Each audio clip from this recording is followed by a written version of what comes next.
You're watching The Sports Objective, the podcast for Pirates.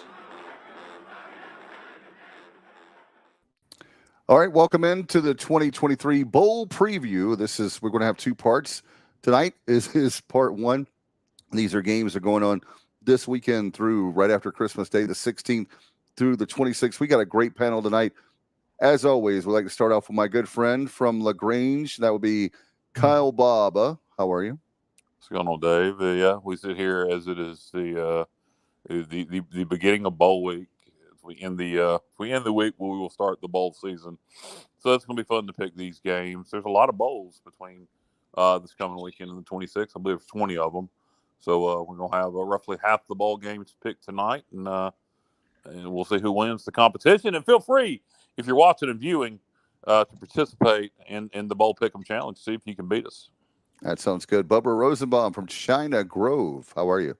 China Grove. Doing all right. Looking forward to the bowl games getting underway. I guess a week from yesterday, and you'll have some intriguing matchups. And the picks are even harder the last few years, and just with all the opting out and now not only opting out for the draft, but to enter the transfer portal. So the opt-outs are greater than ever before. And we may have a situation where two teams may not have a lot of their roster in the Orange Bowl with Florida State and Georgia. There's a rumor going around that especially Florida State some guys may not even play. Matt Semenza from the great Commonwealth of Connecticut. What's up? What's up, guys? Looking forward to this week. Definitely excited to pick these games. I think the one common theme, like Bubba kind of mentioned this a little bit, but as you go through these games between the portal, between guys opting out, and then just a ton of injuries to quarterbacks around the country, you see a lot of these lines have shifted since they opened. And a lot of that is because of the fact that the quarterbacks are either hurt or have chosen not to play. So it's going to make it even more difficult to pick these games. And last but not least, Town Commissioner in Lasker, North Carolina. Give it up for Stevie Fly. What's up, dude? What's up? Looking forward to doing this. Not much of a gambling guy, but I'm gonna try my best to hang with you guys. Did you guys see the stat they put out? There's 133 college programs in FBS and 106 quarterbacks in the transfer portal right now. Wow. How crazy. Well, let's see if we can't get one that's good. Well, you got a good chance. That's good for us. Yeah, that's good for East Carolina then, because you're like, hey, you can come here and start. Yeah. Saw earlier today Hank Bachmeier from Boise State and most recently Louisiana Tech. He is headed to Wake Forest, and then also Blake Shapen of Baylor, one that, or both of those really, but you'd seen Shapen's name mentioned as well, and he's headed to Mississippi State to play for Jeff Lebby. Guys,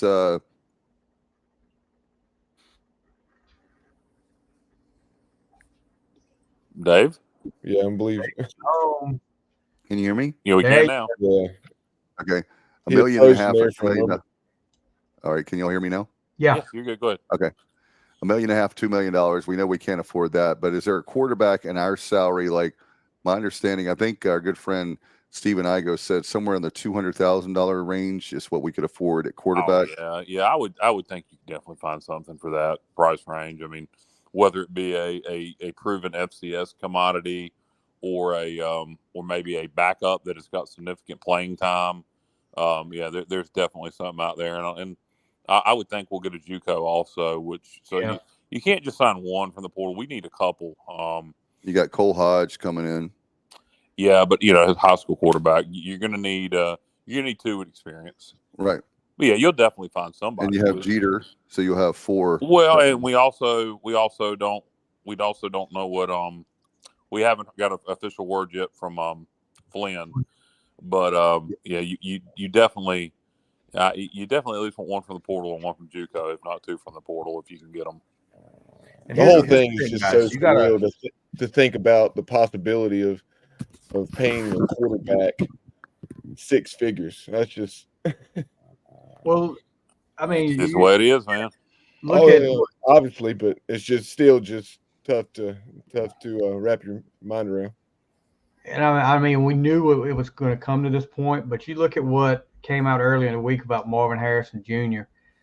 Debating on whether to go pro now and forego his senior year, but he's going to make just as much in NIL money if he comes back to Ohio State, and he said he wants to beat Michigan. So I mean, what would you do? I mean, I'd stay another year in college if I'm getting beat Michigan.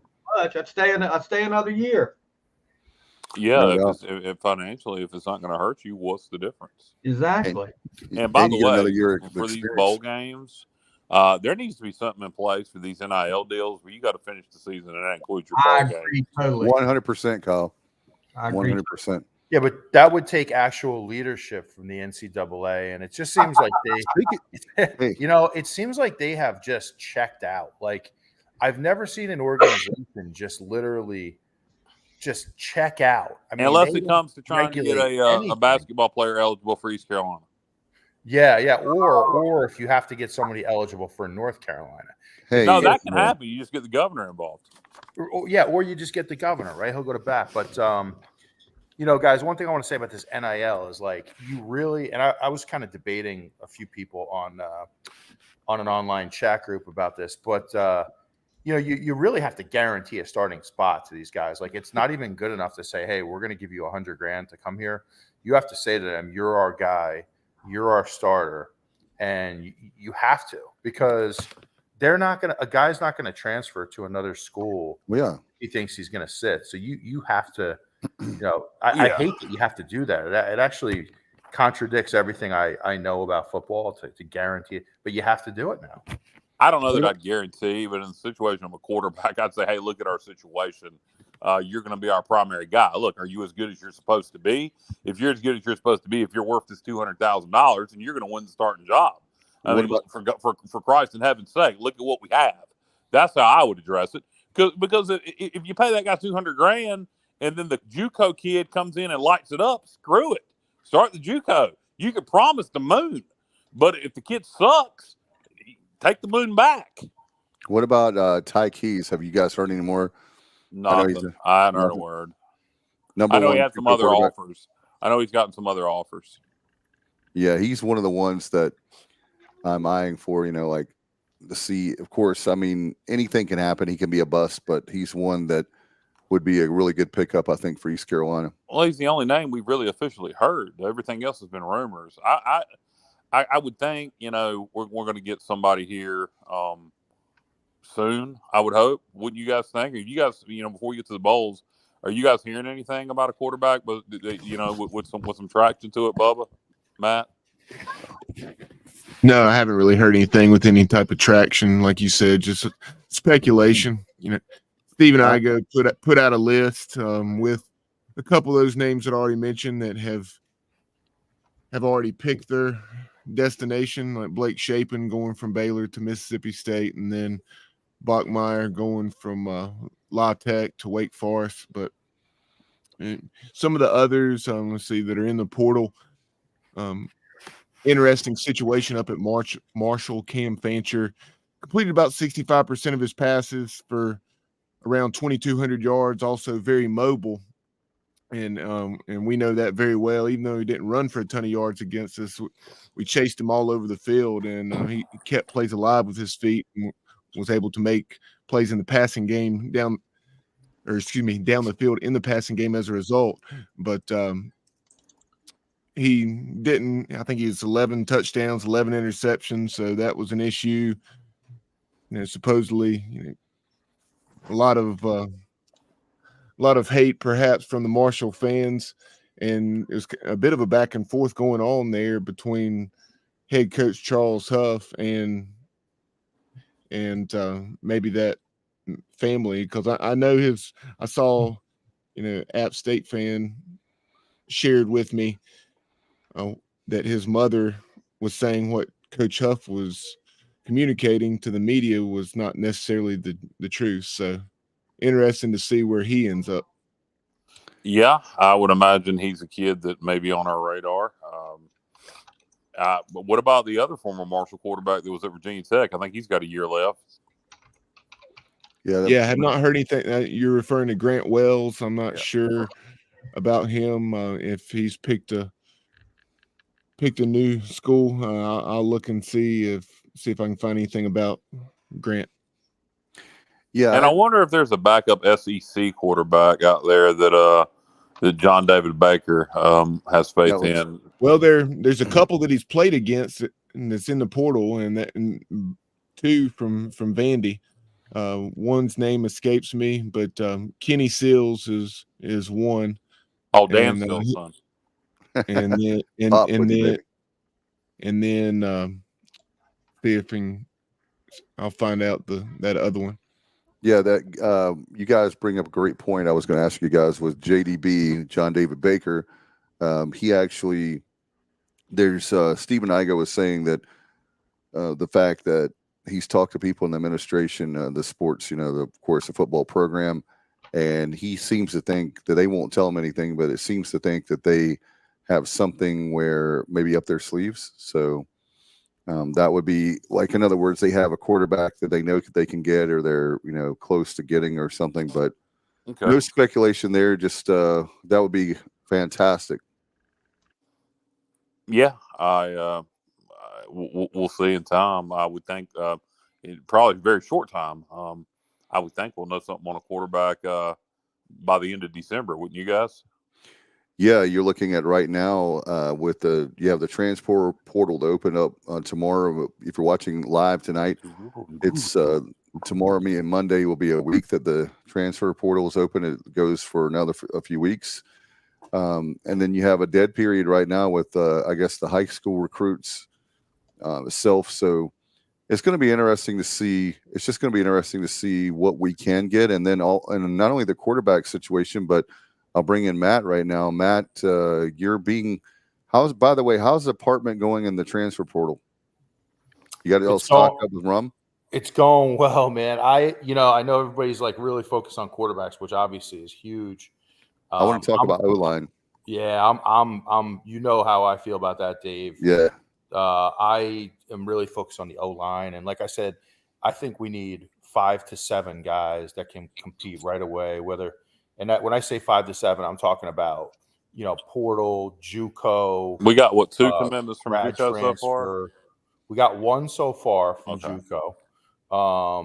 We had a guy in this weekend from NC State who's an interior O-lineman. But I think you need 5 to 7. Yeah, I really do. And like the thing is too, and Stevie, I'm sure as a coach, you'll agree with me here. You got to get them in before spring ball. You have to be able to go into spring. Oh yeah, and build your offense and because if you don't, you're really starting from scratch in the summer. So that's a huge factor of all this. You need a couple playmakers at receiver also, which I would think would be the easiest thing to get of everything that we need. But if Rajay and Bond stay, we should be all right at running back. But the only person out of the running back room, Pop McKay, is transferring, but that's the only one. Gun gone? Or was that a bad rumor? I haven't seen. So far, it's a rumor. So far, that's just a rumor. Okay, good. And there's no, at least from what I've seen, there's no indication that he's declared. Well, then we should be good there. Good. Yeah, the running back room, I feel like we need a tight end also. Yeah, I think Shane Calhoun is going to stay. So we have will be. So Calhoun's not a senior. Why did I think Calhoun was a senior? I think he is actually. I think he might be a senior. Oh, you think he's gone? We have. Well, if he's a senior, he's got to be. I'm pretty sure. Sure a rising senior. We do have the 2 freshmen who played this year. DeCerio Riles is more of a receiving tight end, and then and then you have the guy Ferguson who is more of an inline blocker at tight end. So they both played this year as true freshmen. A lot of potential there. Johnny Garner said gun solid. Don't believe anything unless it comes from him. There you go. Yep. And that's a great thing because our running back room is stacked and packed. I think we're great there. And then, like you said, Kyle, you need some wide receivers, O-line. And guys, here's another great thing. For the most part, don't want to jinx it because we still have kids going home at Christmas time and family members can tell them how great they are and they should be in the SEC or whatever. But Defense. Our defense is still pretty much intact, And we still have Blake Harrell as we sit here tonight on December 10th. That's another thing. What I was going to say, Matt, being that you play defense, every day that goes by and we have pretty much breathe a little bit better. I'm not getting too cocky right now because of the way that this system is now, but don't you feel a little bit better knowing that we're December 10th and we haven't lost Blake, and you would think that by now you'd hear more of the players be gone? Yeah, definitely a little relieved over Blake. Like, I think if we can get into Christmas and we haven't heard anything, we're in good shape there. Now, we have lost 2 starters defensively. Ra Dilworth, who was more of a, I guess you call him a part-time starter. And then we lost a middle linebacker, and I can't believe I am drawing a blank on his name. Somebody help Taylor me. Jackson. Oh, Taylor yeah, Jackson. Thank you, Bubba. Now, he was a starter this year. I thought he did a really nice job, not only in coverage but also against the run. I thought he had a really solid season. So that's Isn't he the one right there. You just don't want to lose anymore. Isn't he the one that mom was a Miami fan and wanted him to play in Miami? Is that the same player? No, that's freshman corner Antoine Jackson. Antoine, I got the wrong Jackson. Sorry about that. Yeah, Jackson. I hope Antoine and his girlfriend are doing well. I hope she's having a great year playing basketball. I'm sorry, Miss Jackson. Dave was not for real. That's good, Bubba. I love it. In fact, I would suggest that Antoine pop a question to his girlfriend for Christmas this year. Hey, Matt, somebody's questioning you right now. What's the question? I can't see it. Chill Pal says, can you ask Matt when his phone broke? No, me. Ask Matt or ask Dave? No, he says, Dave, can you ask Matt when his phone broke? Oh, yeah. What's wrong with Matt's phone? Yes. Shell, it's been a busy weekend, brother. It's been a very busy weekend. I'll hit you up tomorrow. I thought he was talking to me. I see. There was supposed to be some personal communication, and Matt didn't come through. I tend, I don't know if you guys, but I tend to make a lot of my phone calls, while I'm on the road when I'm traveling, for work. So, Shell, I'll definitely hit you up tomorrow. How about that? By the way, what do you guys? Brandon has a great question since we're talking about O-line. He wants to know, what are your thoughts on the new O-line coach that we hired this week? Good hire. Great. And that is Matt Maddox. Matt Maddox, thank you. Great track record. You don't work your way up to coaching O-line at Texas by sucking. Then after he lost that position with the Texas staff, he worked his way to having one of the best O-lines in Conference USA at UTSA. Left UTSA to go to Purdue. Now, what I don't know, and if any of you do know, he left UTSA to go to Purdue, and then in the spring had some personal issues and had to step away and wasn't able to coach Purdue this year, which is what made him eligible. He's not a guy that would have been on our radar. He would have been at a Power 5 school at Purdue. Does anybody know what those personal issues were back in the spring where he had to step away? I haven't heard anything. I do not, but yeah, to your point, as far as getting an offensive line coach of this caliber, that's something that JDB, John David Baker, said in his interview on 94.3 The Game on it's the Patrick Johnson show, not Hoist the Colors, but Stephen Igo was taking part in that interview, and JDB just said he felt like he robbed a bank and got away with it, and that he really believes he's a top 10 to 15 O-line coach in America. So hopefully he'll Johnny Gardner work out well. We'll get the personnel that he and the staff need, and we make some things happen.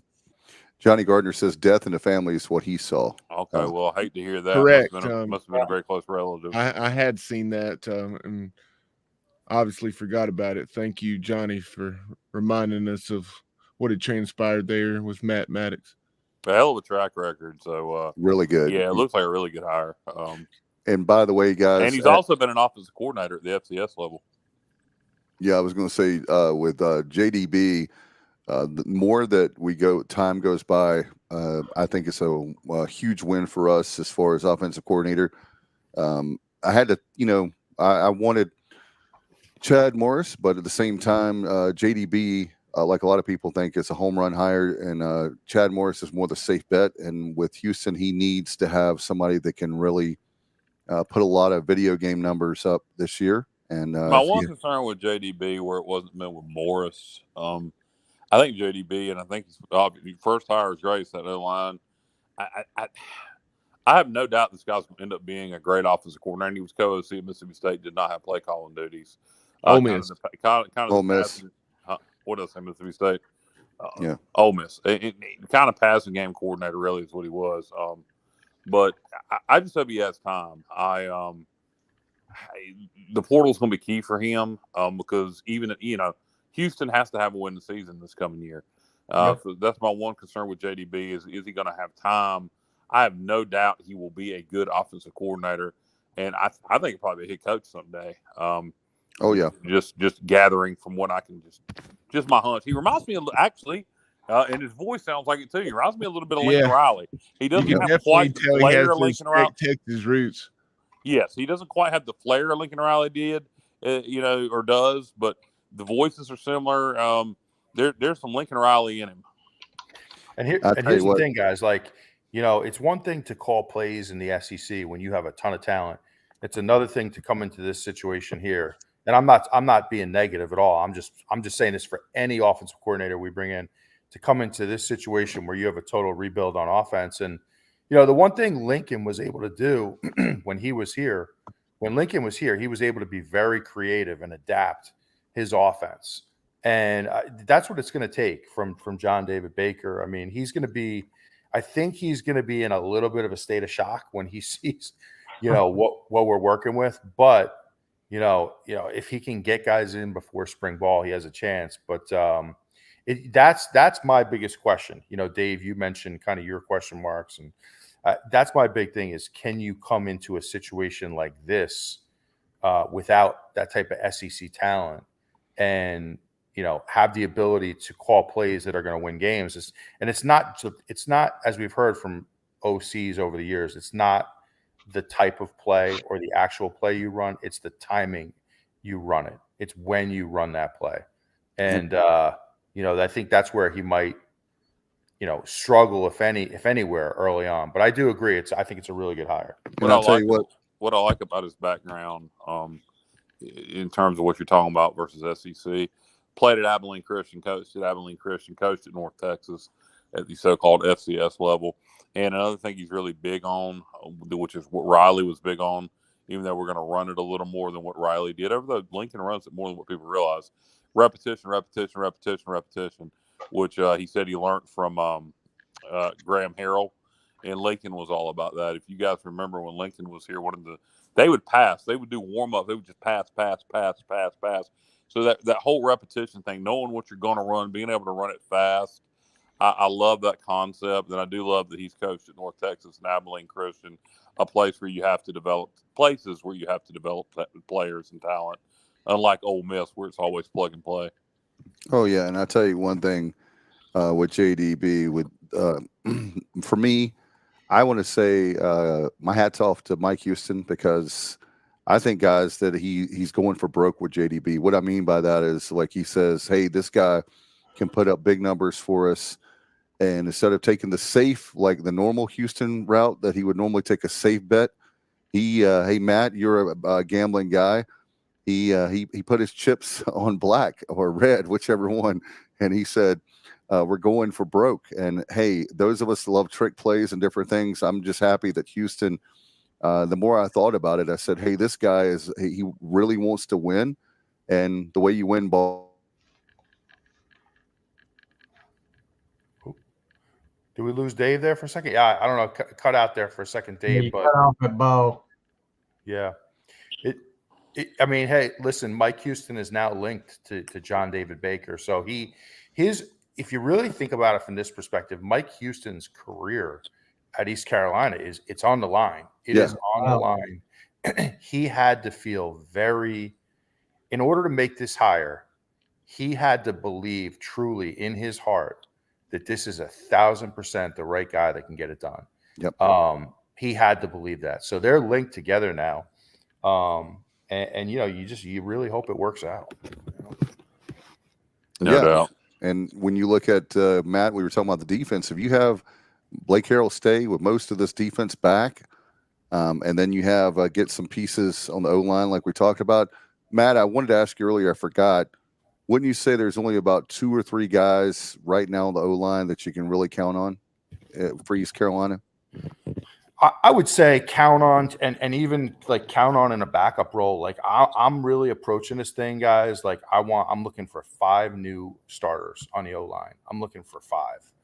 Now you might only get 3, but that's what I'm going after, a starter at every position. Yeah, I agree with you. I would take as many alignment as we could. Honestly, even if it's just warm bodies to create depth. I mean, obviously you want as many talented guys that can start as you can get, but we need a lot of depth there. Yeah. Somebody's breaking up that's trying to talk. Dave. Yeah. Is it me?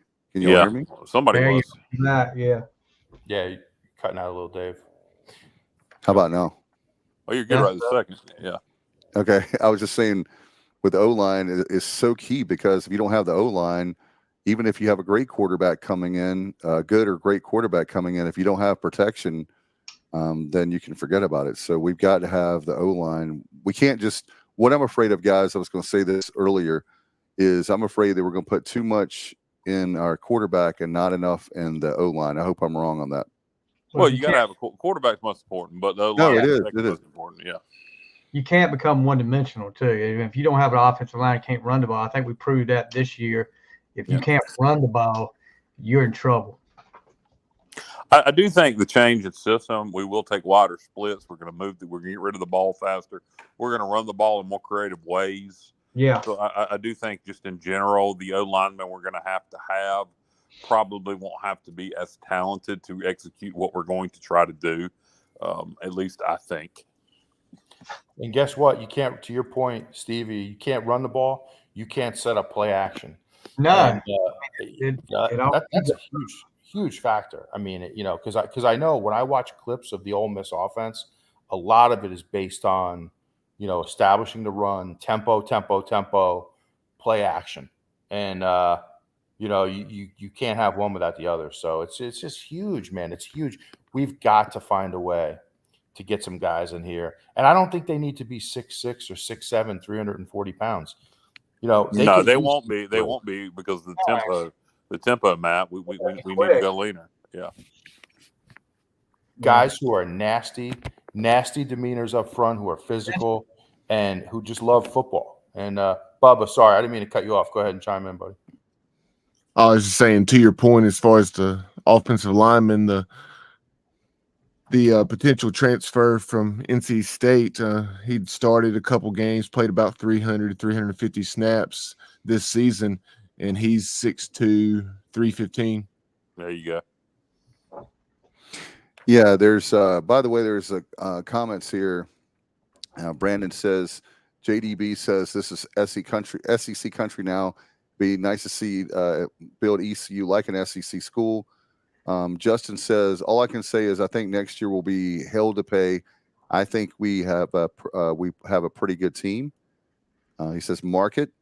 And JR says, Justin, do you have any more intel on the quarterback? I know you were speculating. Whatever happened with the Mississippi State kid? Is he committed anywhere?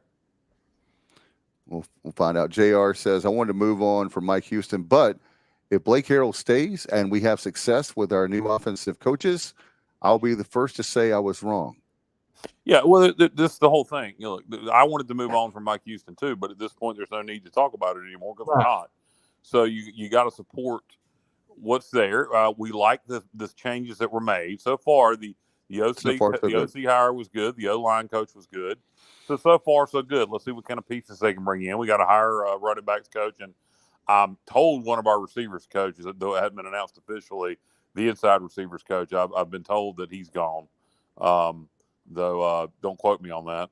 That is not official. That's speculation, hearsay.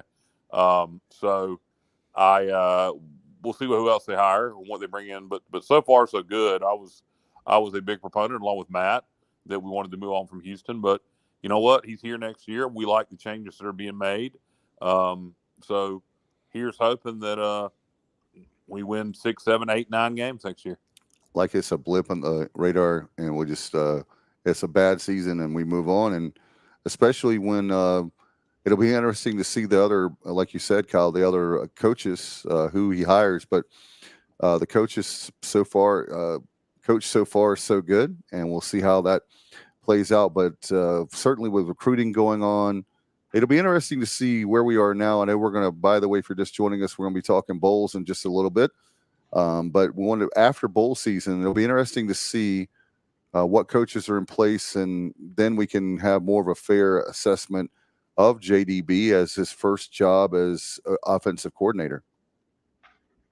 Well, yeah, and what kind of pieces he brings in. I mean, we Yeah. won't really be able to access him or judge him as offensive coordinator until the season starts. But, yeah, we'll have a good idea based on the pieces they're able to bring in from the portal, from the junior college ranks, of on paper what we think this team can be before the season starts. No doubt. Let's talk Bubba. I want to pass it to you. I know that the reason why we're doing this is our bowl spectacular for Part 2020. one. Part one. That's right, because we're going to do part one tonight. There's so many bowls that's what hurts, that not have East Carolina in there. But now let's do part one. There's 20 bowls, right, between now, the 16th through the 26th. Yeah, between now or this coming Saturday, the 16th, and then that following Tuesday, the 26th, you have roughly 20 bowls. And we're going to get to them here in a minute. Yeah, I don't know. Sorry, I had something happen there with my screen on StreamYard that it's never happened before. But yes, between Saturday, December 16th and Tuesday, the 26th, you have 20 bowl games. You start, I think it's 6 games on the 16th. Did Stevie just say the 20? I think Stevie said 21. I just counted, unless I'm counting wrong, it's 21. Okay. Are you including the Celebration Bowl? I might. And Yeah, that's probably that may be it. So we just have the FBS games, so that may have been what happened there. Right. But You're right, Bo. and then so overall 41, and then I guess if you consider the national championship game, that's not really a bowl game, but that 42 total games. So getting things underway on the 16th.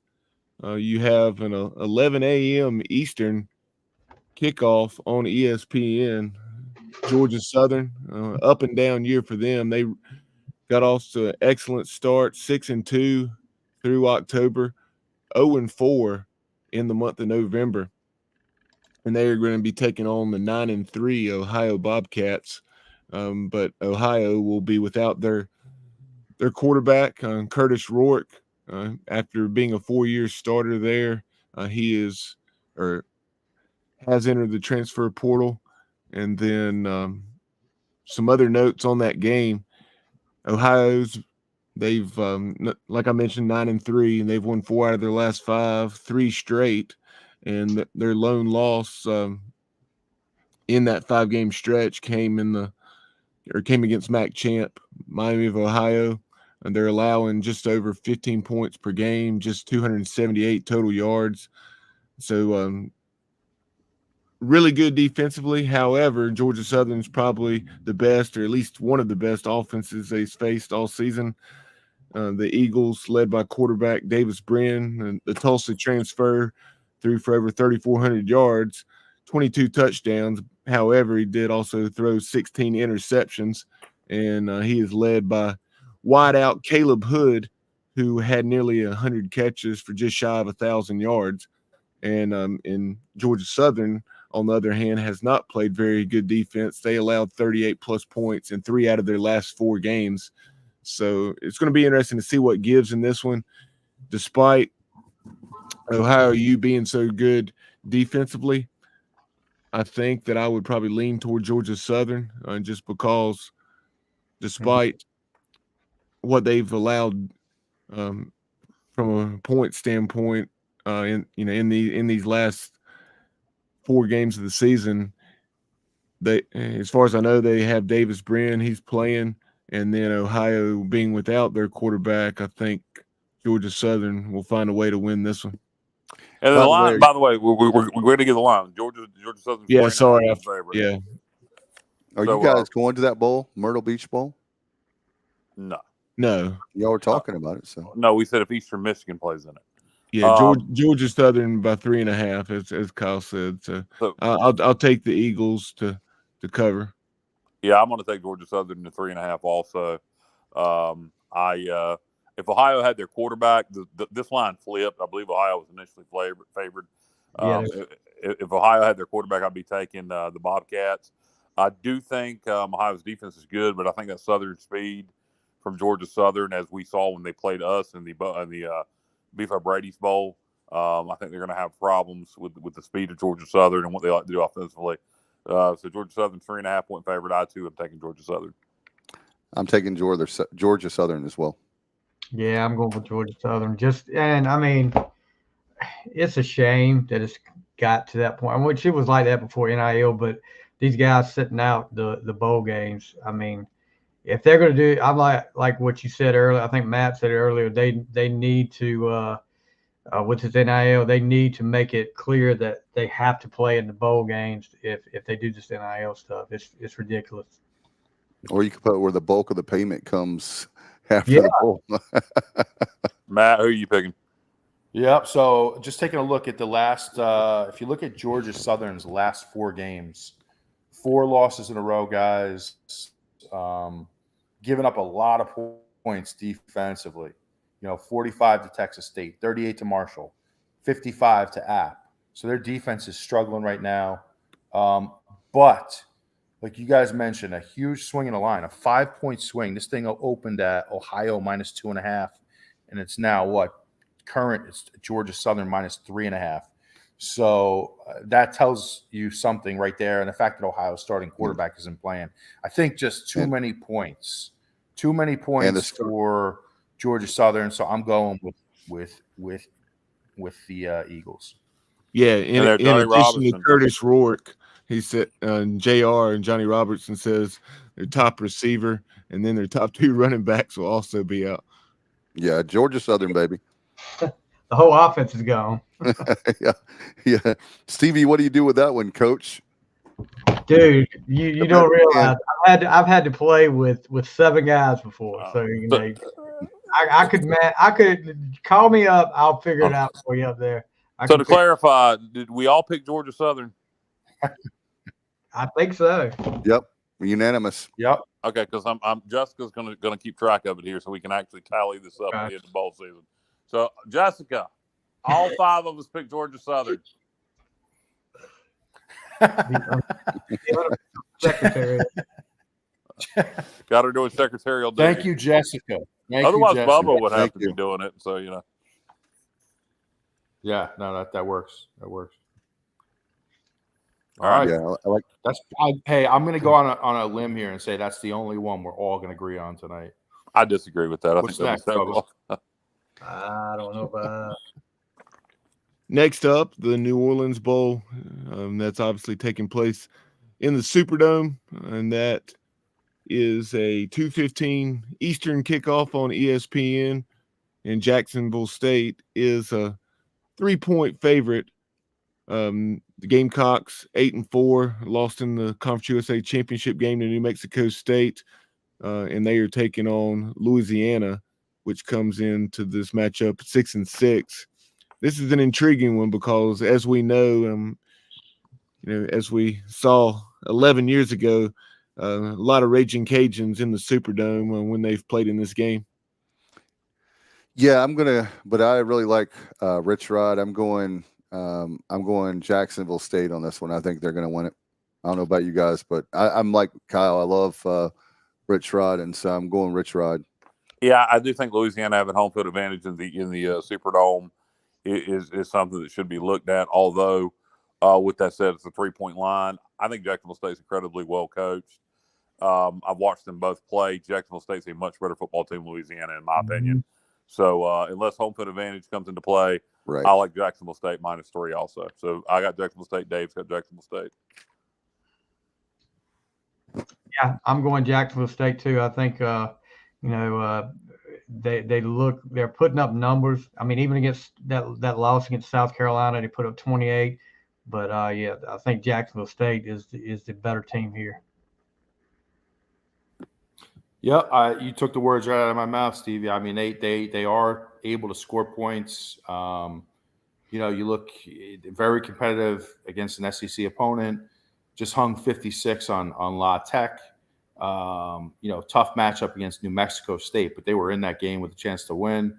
So I'm gonna go Rich Rod, Jacksonville State as well. And what a job! Did not give us your what pick. a job, huh? I mean, for him to be there for a short amount of time and be able to win that many games, that's impressive. Bubba didn't give us his pick. Bubba didn't give us his pick. Yeah, I was still thinking about this one. I didn't really give these games much thought beforehand. I actually like Jacksonville State big, if that means anything to you. Yeah, Bubba, you did at least 3 hours of research, Bubba. Bubba's trying to. Yeah, downplay it. yeah. He's the ultimate. Bubba's the ultimate shark in the room, ladies and gentlemen, and I mean that as a compliment. No, let's see.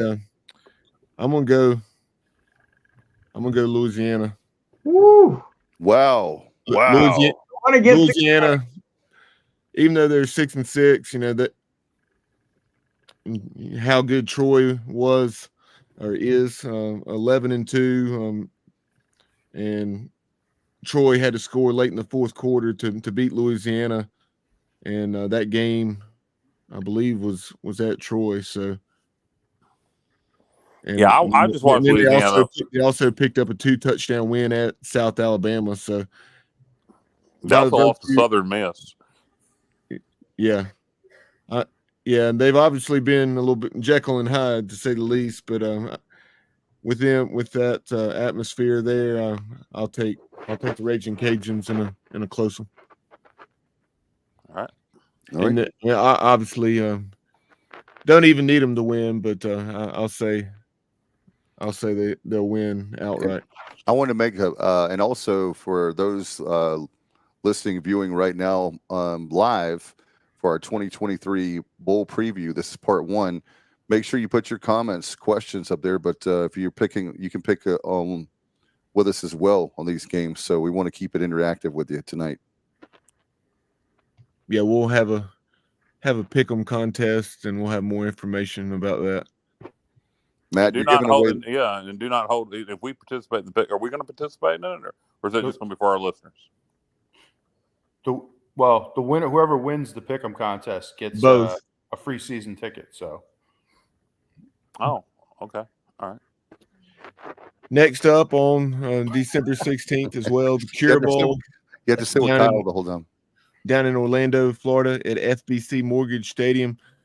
11-2, MAC champion Miami of Ohio taking on 8-5 App State. Of course, the Mountaineers coming up short against Troy in that Sun Belt championship game after finishing the season by winning 5 straight. A 3:30 kickoff on ABC, and the Mountaineers are a 6-point favorite. Yeah, I'm taking Miami of Ohio +6. I think it could go either way. But unless Miami, Ohio is without a quarterback, nobody's told me they're really good. I'm a little surprised that App is a 6-point favorite again, unless Miami of Ohio's quarterback isn't playing. So I'm taking. I wouldn't be surprised if App won the game, but I'm taking Miami of Ohio +6. He's not playing, Kyle. Now he's not playing. Well, son of a bitch. And give. Our quarterback situation, just to clarify for you, Kyle, Gabbert for Miami of Ohio has been out for a while. So they did what they did, beating Toledo in the MAC championship game with a guy, name escapes me, but okay, I'm sticking with Miami, Ohio. But I do believe that James says App will be ready to play. I do believe that the guy that I'm referencing may have entered the portal as well, because I think he was mentioned as a possibility for East Carolina. But son of a bitch, I'm taking App again. But even if he was playing, I would take App to cover. Yeah, I'm taking App. I'm changing my Because pick. he's So not me the and Bubba best. both taking App. I'm He's going. not the most consistent passer. He's only completing a little over 50% of his passes. Joey Aguilar's had a heck of a year, as we know. The Mountaineers can run the ball as well. Look at this. Look at this guy. Miami will use their third string quarterback, Maddox Kopp, who hasn't thrown a pass this season. Johnny Robinson, man. Let me tell you what, Johnny Robinson always with the information. Always with the information. Johnny Robinson. So I'm taking App. I'm taking App. To be clear, I'm changing my pick. I'm taking App. Anybody not taking App? Well, I'll throw a stat at you guys. All right, you ready? Because everybody's feeling real good about App, right? They're 4-1 against the spread in their last 5 games overall. All right. But Appalachian State in their last 7 games played in December. All right, last 7 games played in the month of December. Have you been listening to Kirk Herbstreit? Who did you say, Matt? Appalachian. All right, listen to this. You ready? 1-6 against the spread in their last 7 games played in December. They don't play well in December. Will that be a factor? I don't know. But for me personally, because of the fact that they're playing a team that has essentially no quarterback, I'm going Mountaineers all the way. Appalachian State, Bubba Rosenbaum. Appalachian, Matt. They're going to kill you. Appalachian. And it's Johnny Rosenbaum, by the way. Rosenbaum. Sorry about that. Kopp did start in one game for Colorado last season versus Utah, and the Buffaloes lost by 42. They didn't have prime time though. Oh my God! Don't get me started. What bowl are they in? The Toilet Bowl. By the way, how does he get a sidebar really fast? How does he get SI's Sportsman of the Year? And it was other people that were well deserving. I'm sorry, and I'm not a Deion hater, but that's just ridiculous. And James says, "Give me App by 14." Wow. There you go. Absolutely. He's got. You know what? With the situation of quarterback, I switched my pick in a hurry. Yeah. Unless you're a Miami fan, you're probably that's probably the only people that think they're going to win. They do have a good defense, from what I've seen. Miami, Ohio. With my luck, this quarterback will come out and be the next Joe Montana, and he'll light it up. But yeah, I don't think so. I got to go with App. So everybody's App. Everybody's out.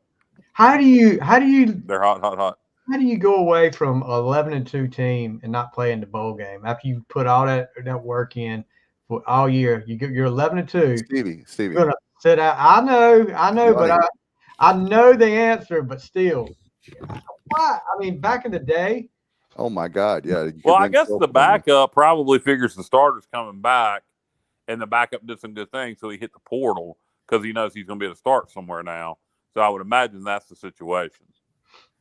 I'm just talking about the starter too. I mean, the starter's injured. That's why he's not playing. Oh. The backup played the last few games. The starter was injured, and now the backup's entering the portal. I'm just amazed at it. I kind of get this situation, Stevie, because like I said, that backup has done some good things, and he figures the starter's going to come back and start, so he's entering the portal, so he can start. What my thing is though is if you've done this all or most of the year with these guys, Finish it out. Yeah, finish it out. I agree with that. James brings up the point that App beat an 11-1 JMU team this year. Very true. And they closed the season 5-1. What? They played really well down the stretch, and that was definitely an impressive win to win at JMU like that.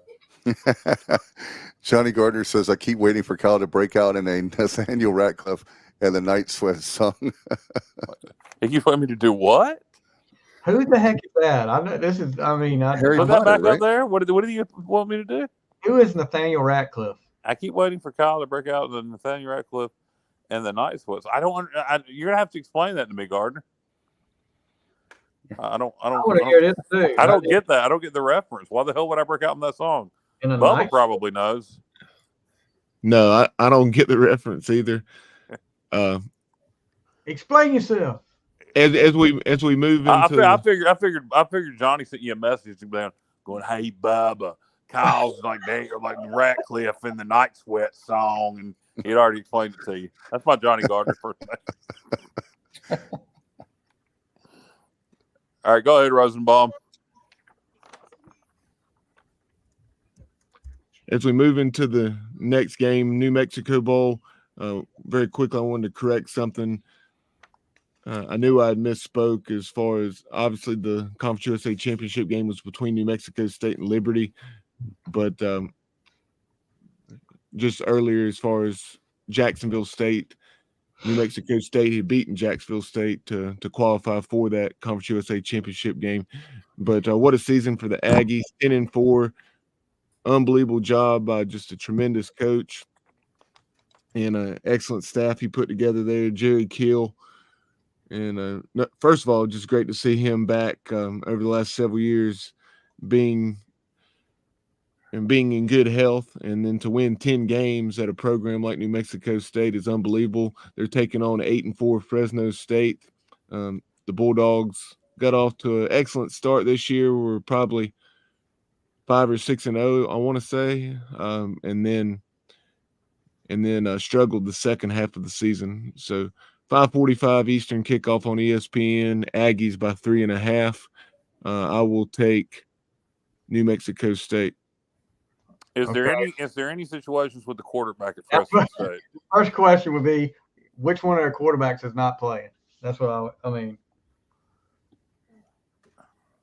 Because didn't it open up with hold on. Let's see. America band. Johnny Gardner, you're not making yourself. Americana band. I don't get it. They're gonna have to explain that. As far Americana as I know, music, Diego Pavia for New Mexico State is playing. What about Fresno's quarterback? He's probable. He is probable. Is Fresno's quarterback playing? Yes. Yep, he is. New Mexico State. Okay, Yeah. so Bubba's likes New Mexico State. You know what? Fresno State's a 3.5-point dog to New Mexico State. It is in Albuquerque, New Mexico. Huge game for New Mexico. Maybe the biggest game in program history. Is the biggest game in program history. So you know what I'm doing? I'm taking Fresno State. Give me the Bulldogs plus the 3.5. I am taking Fresno in the upset. Wow, Kyle's Well, going against the grain. Yeah, I'm going against Kyle. I'm gonna go New Mexico State. They've had a great year. I'm going to say they get it done. All right, buddy. I'm sticking with my partner over here, Kyle. I'm going with the upset too. Fresno State. There we go. Wow. Stevie, I'm going Lee Corso on you. Not so fast, my friend. Not so fast, my friend. How about this statistic, guys? You ready for this one? All right. I just had it in front of me and I lost it. All right. Fresno State is 1-7 against the spread in their last 8. Conversely, New Mexico State is 10-1 against the spread in their last 11 games. This team covers the spread. They're playing really well. They scored 35 down in Liberty. Really solid team. I'm going New Mexico State all the way.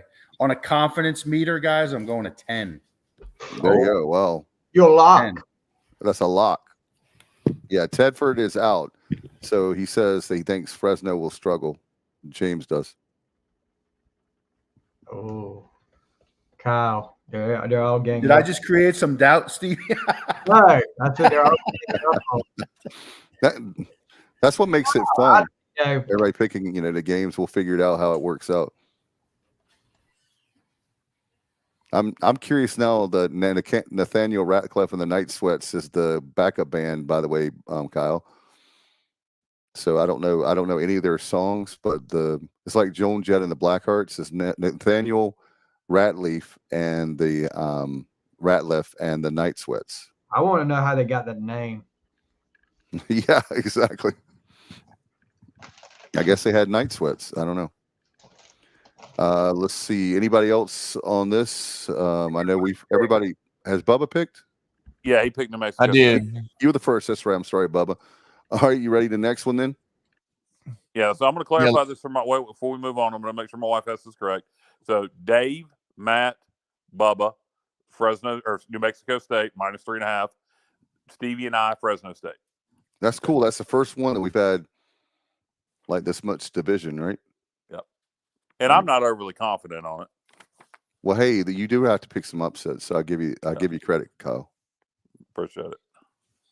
All right. Next up, out west, the LA Bowl taking place in Inglewood at SoFi Stadium. You It's have not the Jimmy Kimmel Bowl anymore. Nope. Yeah, just the LA Bowl. Thank God, because he's a hack. I hate Jimmy Kimmel. Like, Yeah, Punch him in yeah. his face. You have 7-5 UCLA and Chip Kelly and the Bruins taking on Boise State. Obviously, they parted ways with Andy Avalos with a few games left in the regular season. Then they went on to win the Mountain West Conference Championship. So the Broncos 8-5, 7:30 Eastern on ABC. UCLA is a 2.5-point favorite. Bruins, very, very good defensively. And then Boise State, they figured some things out down the stretch after they parted ways with Avalos. This is a pretty tough one, but yeah, this is one of those games that Boise State is really looking forward to, a chance to knock off a program like UCLA. It's in LA, home field advantage. Yeah, so I was trying to, at least hometown advantage. Yeah, I'm going to take UCLA. It ain't that serious. We ain't no money on the line. I'm taking UCLA -2.5. I've watched Boise play a couple times this year. Yeah, they got better as the season goes on. I don't think the Mountain West was that good this year, personally. They ended up winning the Mountain West. Interim head coach, I'm assuming he got the job full time. I do think Boise will be fired up for that game, particularly if the interim head coach hasn't got the job secured. So I do think there's a really good chance Boise might win this one. But the line being only 2.5, I'm going to take UCLA with it being in LA and their defense. LA Bowl, I'm taking UCLA. What about you, Stevie? I'm going against the grain this time. I'm going Boise State here. Wow. Yeah, Kyle said it. They get a little spark from their interim head coach. Yeah, as close as it is, 2.5 points. I think Boise State gets it. I just think they made Matt. I just think they met their, they're at their peak winning the championship, and UCLA still is not a bad program overall. What do you think? Yeah, UCLA was brutal down the stretch, fellas. Lost 4 out of the last 5. What's really weird about them, you look at their last 2 games, they beat USC 38-20 in a rivalry game, but then they come back the last game of the season against Cal and get blown out 33-7. So I don't know how you explain that one. But for me, I like to go with the team who's hot at the end of the year, and I'll go with Boise to get it done. All right, James says Boise State gets it done for their new head coach.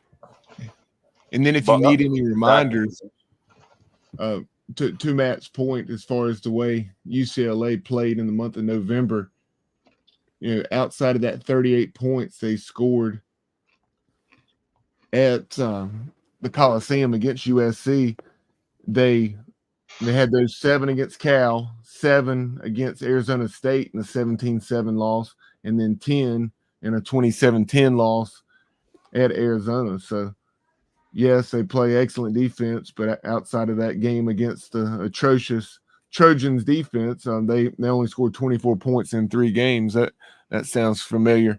But, yeah, I was going to say. James said UCLA went 1-3, Boise 4-0 in that same span. Boise State. Who the hell did Boise play in those 4 games? Boise, they beat UNLV in the Mountain West Championship game. And then, let's see, I think they also beat Air Force. Air Force struggling down the stretch. Utah State and New Mexico. And so 3 bowl games, three bowl teams actually in their last 4 games. Bubba, who you picking? I'll take Boise State. JR says true freshman CJ Tiller is the expected starter at quarterback for Boise. And by the way, guys, UCLA lost their TC to USC. Yeah. given that news, see, that's the thing that makes this so hard, because this winning streak was with Taylon Green at quarterback for Boise State. So yeah, a true freshman quarterback going against that UCLA defense, even without their coordinator, with him moving on to USC. Give me the Bruins. Okay, Bubba's changing his pick, Jessica, to UCLA. So change that to UCLA, and that is UCLA -2.5. So we got Dave, Kyle, Bubba, UCLA, Stevie, Matt, Boise, and that is UCLA -2.5. All right, next up. Yeah, next up, the final game on the opening day of bowl season on December 16th, and that is the Independence Bowl down in Shreveport. At Independence Bowl Stadium, you have a pair of 6-6 teams, 6-6 Cal that we just referenced, and taking on Joey McGuire and the 6-6 Texas Tech Red Raiders. 9:15 on ESPN. The Red Raiders are a 3-point favorite. In this one, I will take. I'll go with Texas Tech. Yeah, I've watched Texas Tech play a few times this year. They're pretty good. Very up and down at times, but when they're on, they're on. With the line being -3, I'm Pretty much take, a pick 'em, right? Yeah, I'm gonna take Texas Tech also. I'll save the time. I'm going to go Texas Tech. I haven't seen really Cal play, but I have like you guys, Texas Tech. That's what I'm going. Yeah, I'm going with Texas Tech here. James is going Texas Tech. The guys never. My least favorite team in the country is Cal. All those wackos out in Berkeley. I knew you were going to say that. These protesters, these crazy libs, they can shove it. They can shove Well, it. remember the I'm going. game this year. I really feel Their game. I know that's what. Their game against USC this year, Matt. I text you that. Remember, the game was delayed because of a protest on the field. I think some of them pro-Hamas folks from out there in Berkeley ought to try that bullshit down in Shreveport while they're down there. You're about as bad and bitter about Cal as Stevie is with his favorite band in Madison Square Garden. Don't get me started. Well, hey, that's a debate. Which is worse, the Cal students or Kiss's last concert? Cal students. Hey guys, I didn't get to finish though. There's a butt coming. There is a butt coming. Are you taking Cal? There's a butt. I already put you down for Texas Tech, so we're gonna have to change this again. All right, go ahead, Matt. But here's the but. I do like. I'm separating football from all the other BS that goes on. Right. I like the way they played down the stretch. They blew out UCLA. I hate to do it, man. I'll probably hate myself for it tomorrow, but I'm going Cal to get it done. Man, Matt is the gambler, man. Throw myself Matt is out. No, you're the guy that has an expert. You're like the Kyle. I mean, Kyle. You're like the expert better on our show. We'll find out about that one. Yeah, well, you had it right. He's like the Kyle of our show, like the expert. What am I then? No one answer. Gambling part. Kyle keep a tab on the picks too. Well, Jessica's keeping a tab on the picks. Why do I have to do it to you? He said his picks. Tab on his pick. Oh, I don't have time for all that. You're too late. What are you? I'll tell you what, James. This is what you do, okay? Keep a tab on your own picks and then send them to me, and then I'll put them in with ours because Jessica hasn't been writing it down, and we're not fixing to rewind this thing and start over. So just keep a tab on your picks and then send them to me after the show, and I'll put them with ours, and we'll see how you do. See if you beat all. Hey, yeah, James is a guest James picker. may very well beat us all. James is a guest picker. Yeah, that's right. Hey, you got to be careful with your wording there. I saw that. I heard that, Bubba, too. That's how rumors get started. On December 18th, we have the famous Toastery Bowl. Yes. Also known as the Bahamas Bowl. The famous what bowl? Toastery. Well, I ain't never heard of it. How could it be famous? I was aware that game was being played in Charlotte instead of the Bahamas because of the stadium being renovated. I was not aware of the name change with the bowl. So we have But 2 that bowls is- in Charlotte this year. We couldn't even get bowl eligible. That's taking place at Jerry Richardson Stadium on the campus of the Charlotte 49ers. And you have 7-5 Western Kentucky, the Hilltoppers, taking on the Old Dominion Monarchs. One of Kyle's favorite coaches, rather, Ricky Ronnie, aka Ricky Bobby. Yep. 2:30 kickoff on ESPN. ODU is a 2.5-point favorite. Give me the Monarchs. I was going to say we play them next year. I'm going Monarchs. Yeah, I don't know, man. Good We both- rationale. Good rationale. I don't. No, I don't really. This is more of a pick 'em to me, so that's why I'm like, I'm just picking I could argue- because you said no, we I play could them. argue. I could argue both ways, so I'm just trying to keep time for time's sake instead of like debating for like several minutes. I'll just go ODU. Yeah, I don't know about this one. ODU 2.5-point favorite. I think I'm taking Western Kentucky. I really don't know why, but I'm taking Western Kentucky. I've watched them both play. Is anybody not playing in this ball game before I make this official?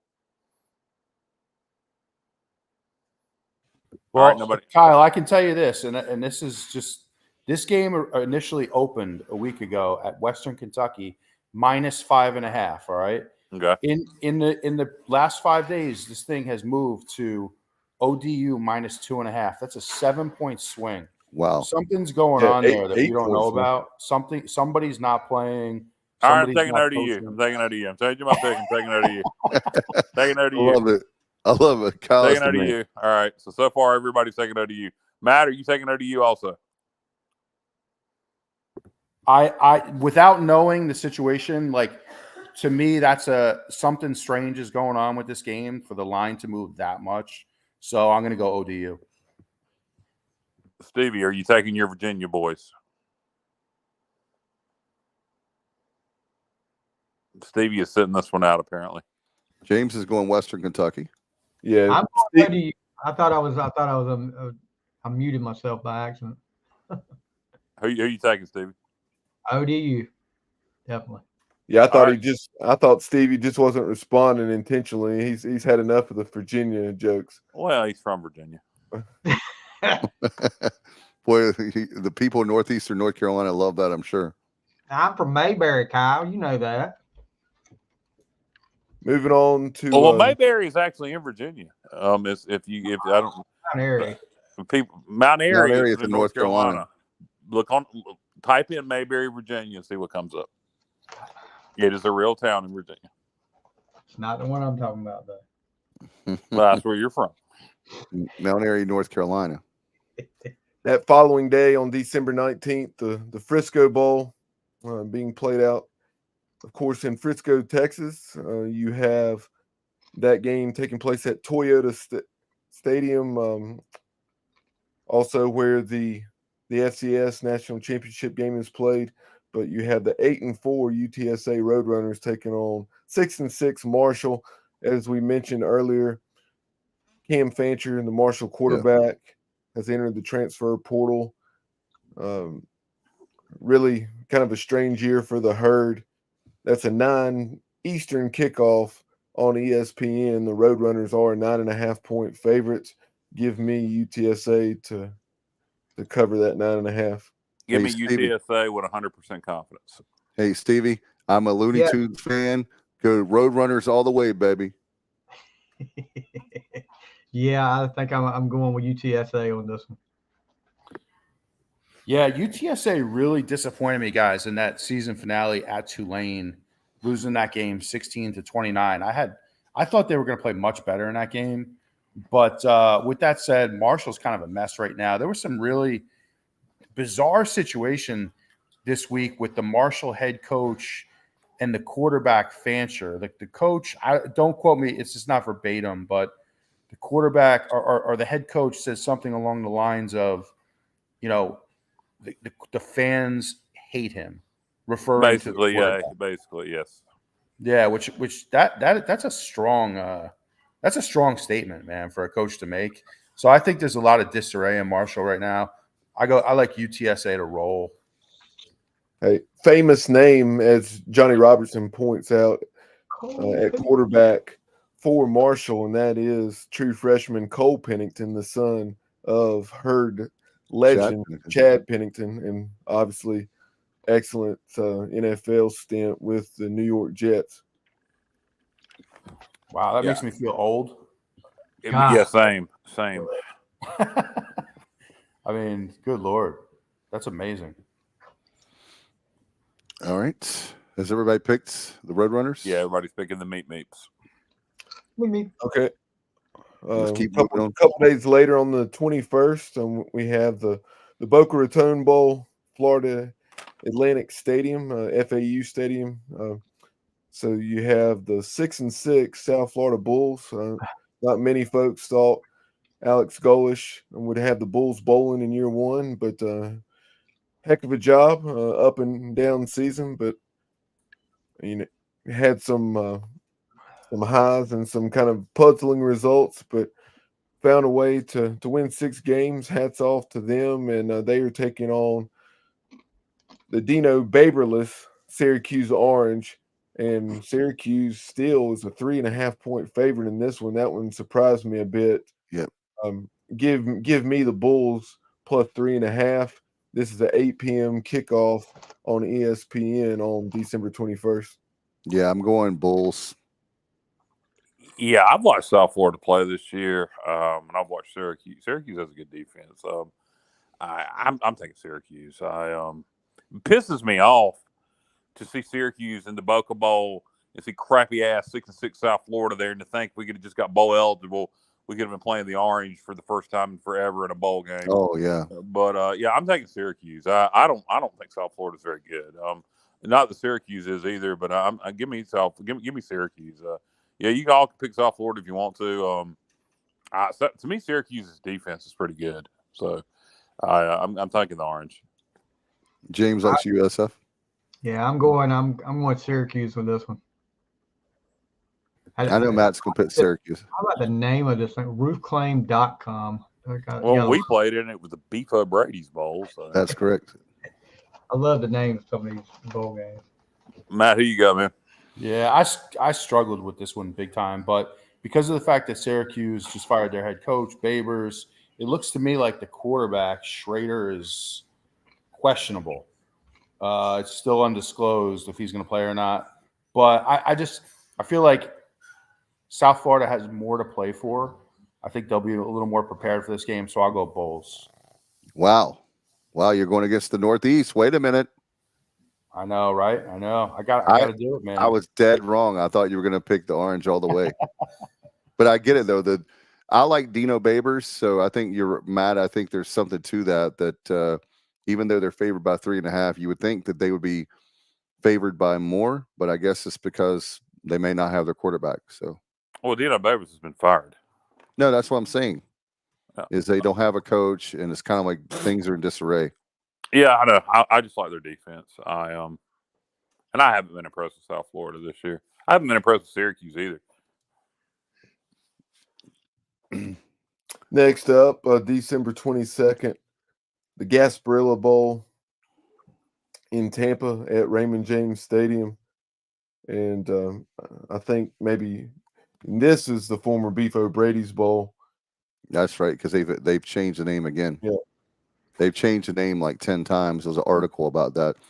They moved it to Raymond James from Tropicana.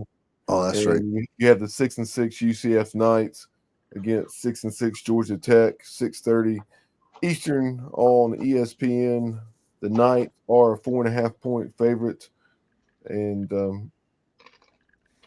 this is one I went back and forth with. Give me UCF. They played some pretty good football down the stretch. Right after Oklahoma State won Bedlam.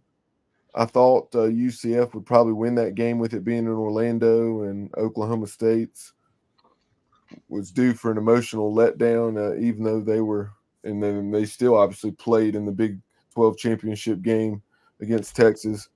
But the Knights put a 45-3 beat down on them that day in Orlando. Give me the Knights to cover that 4.5.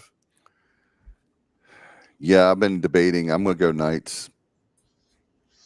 Yeah, I watched Georgia Tech play a lot this year. When Georgia Tech's on, they're as good as anybody on defense. So I'm gonna say they're gonna be on. I'm taking Georgia Tech to pull off the upset.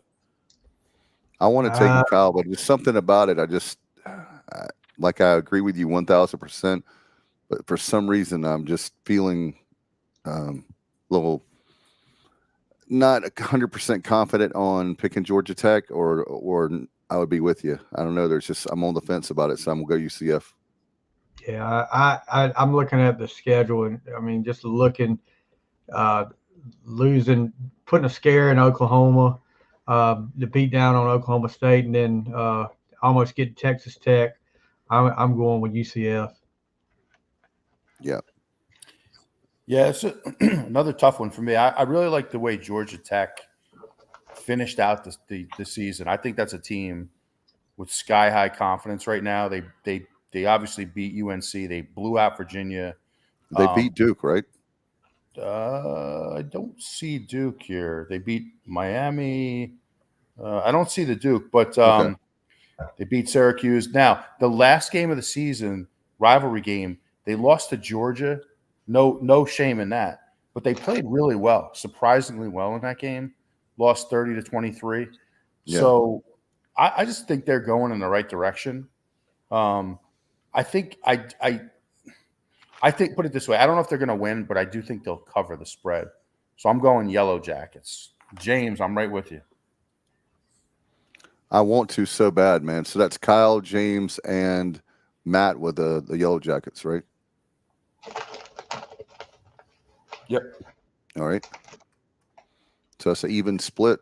All right. What's up next, Bubba? December 23rd, we have several games. The Camellia Bowl taking place in the Crampton Bowl Stadium there in Montgomery, Alabama. Arkansas State 6-6 against 6-6 NIU, the Northern Illinois Huskies. Corey Glory, you. 12 noon kickoff on ESPN. The Red Wolves are a 1-point favorite, so essentially a pick 'em in this one. Give me Arkansas State.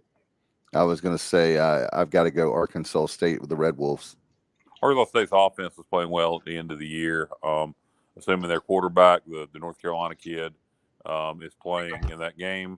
I like Arkansas. In fact, I might like Arkansas State big. So give me Arkansas State over the Northern Illinois Huskies. James, Arkansas State. Yeah, I'm going to Arkansas State too. Put up What big about you, number. Man, this is I don't even know. I'll just go out. It's weird. I was looking at Odd Shark, and so These Arkansas State, they're a 1-point favorite. Do I have that right? They're a 1-point favorite. Yes, correct. Yep. But the predicted score, they're predicting NIU to win this game 34-26. So I don't know what the information they have. That's their I don't computer. have any clue on this one. I'll just, for the hell of it, I'll go NIU. Oh, so you're siding with Corey Glory then. All right. Dave, you took Arkansas State? Yes. So I think it's everybody Arkansas State except for Matt. Yep, we got it. All right. So, Bubba, we moving on. Ready to move on to the next one? Yep. Also on December 23rd, the Birmingham Bowl, Protective Stadium, 11-2 Troy. Obviously, Coach John Sumrall accepting that Tulane job, taking over for Willie Fritz, who moved on to Houston. The 11-2 Trojans also are taking on a team who also lost its coach. That is the 7-5 Duke Blue Devils, with Mike Elko going to Texas A&M. A noon kickoff on ABC, and the Trojans are a 7.5-point favorite. Are players not playing in that game? I know Elko's gone, but do we have any? Riley Leonard. Riley Leonard's not on there. Portal, and Duke really So struggled offensively after he was out. So this is one 7.5 a lot. Yeah. Duke plays good defense. So this is one I've really struggled with. I don't know. My first inclination was to take Duke probably because of their defense, but I think Troy will win the game. So We're playing the spread. yeah, right. And that was my gut instinct, but I don't know. I think I'm gonna go with I'll stick with that. I'll go with Duke plus 7.5. I'm going Duke. I like Troy to win the game, but I'm going to take, since we're playing the spread, I'm going to take Duke plus the 7.5. Yeah, I'm going Duke as well. Is there any chance Troy's head coach coaches this game because it's so early in the bowl season here? Where's he going? I didn't know he got hired somewhere. Tulane. Yeah, That's he's going right. to Tulane. That's right. That's a good question. I don't know. That's a very good I'll question. see if I can find that answer out right quick, Matt. I mean, I would think that there's a chance. I mean, the game's being played on December 23rd, but first of all, another 11-win season for Troy. I mean, that is really impressive. Considering you have Alabama and Auburn in the same state for starters, and a team that they don't get talked about that much. and Troy's UAB is also in there. Yeah, Troy's kind of in South Alabama. Troy's Yep. kind of like they never get talked about, yet they're always good. And he is not coaching. Greg Gasparato is named the interim head coach. Gotcha. All right. Well, I'm going to go Troy. I just think that they have it rolling right now. I don't have any magical reason, but I'll just go with Troy, just a hunch. All right. Is that everybody? I think that's everybody. All right. Next up, the famous Idaho Potato Bowl, Albertson Stadium in Boise. You've got 6-6 Georgia State versus Utah State. 6-6 is 3:30 Eastern on ESPN. It's an even pick'em. This is one of the ones, guys. Man, I can argue it both ways. Where's this game at? What bowl? This is in Idaho. Okay, I'm gonna take Utah State based on location. I guess I'll go with that. Utah State. I've been debating it back and forth. This was one of those that was really hard for me. So them Atlanta boys ain't gonna be ready to play in that cold weather. I agree with you, Kyle. I'm going Utah State. Yeah, I think I'm gonna have to. I agree with Kyle. The cold weather does have a factor, I think, but I think Utah State gets the win. Bubba's going Georgia State. He just messaged me. All right, Matt. This game is even currently. Yeah. It's a pick 'em. Yep. Pick 'em. Boy, man, Georgia State. I didn't realize they were atrocious down the stretch. They lost their last 5 games of the season. Wow, I didn't realize just how bad. I mean, and you're talking about getting blown out. Big time losses. Kyle makes a really good point about the weather. I'll go Utah State. All right, is that everybody now?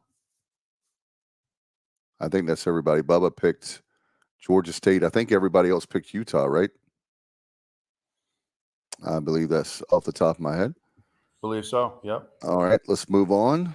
Keep it going. December 23rd, Armed Forces Bowl, Amon G. Carter Stadium in Fort Worth, Texas. James Madison, 11-1. The Dukes versus Air Force, 8-4. That should be a great matchup. 3:30 Eastern on ABC. They've got JMU by 3. And I do like Air Force. However, man, JMU, I know they don't have their coach with Kurt Signetti, but I'm going JMU, the Dukes. Yeah, unless the quarterback or anybody important is sitting out for JMU.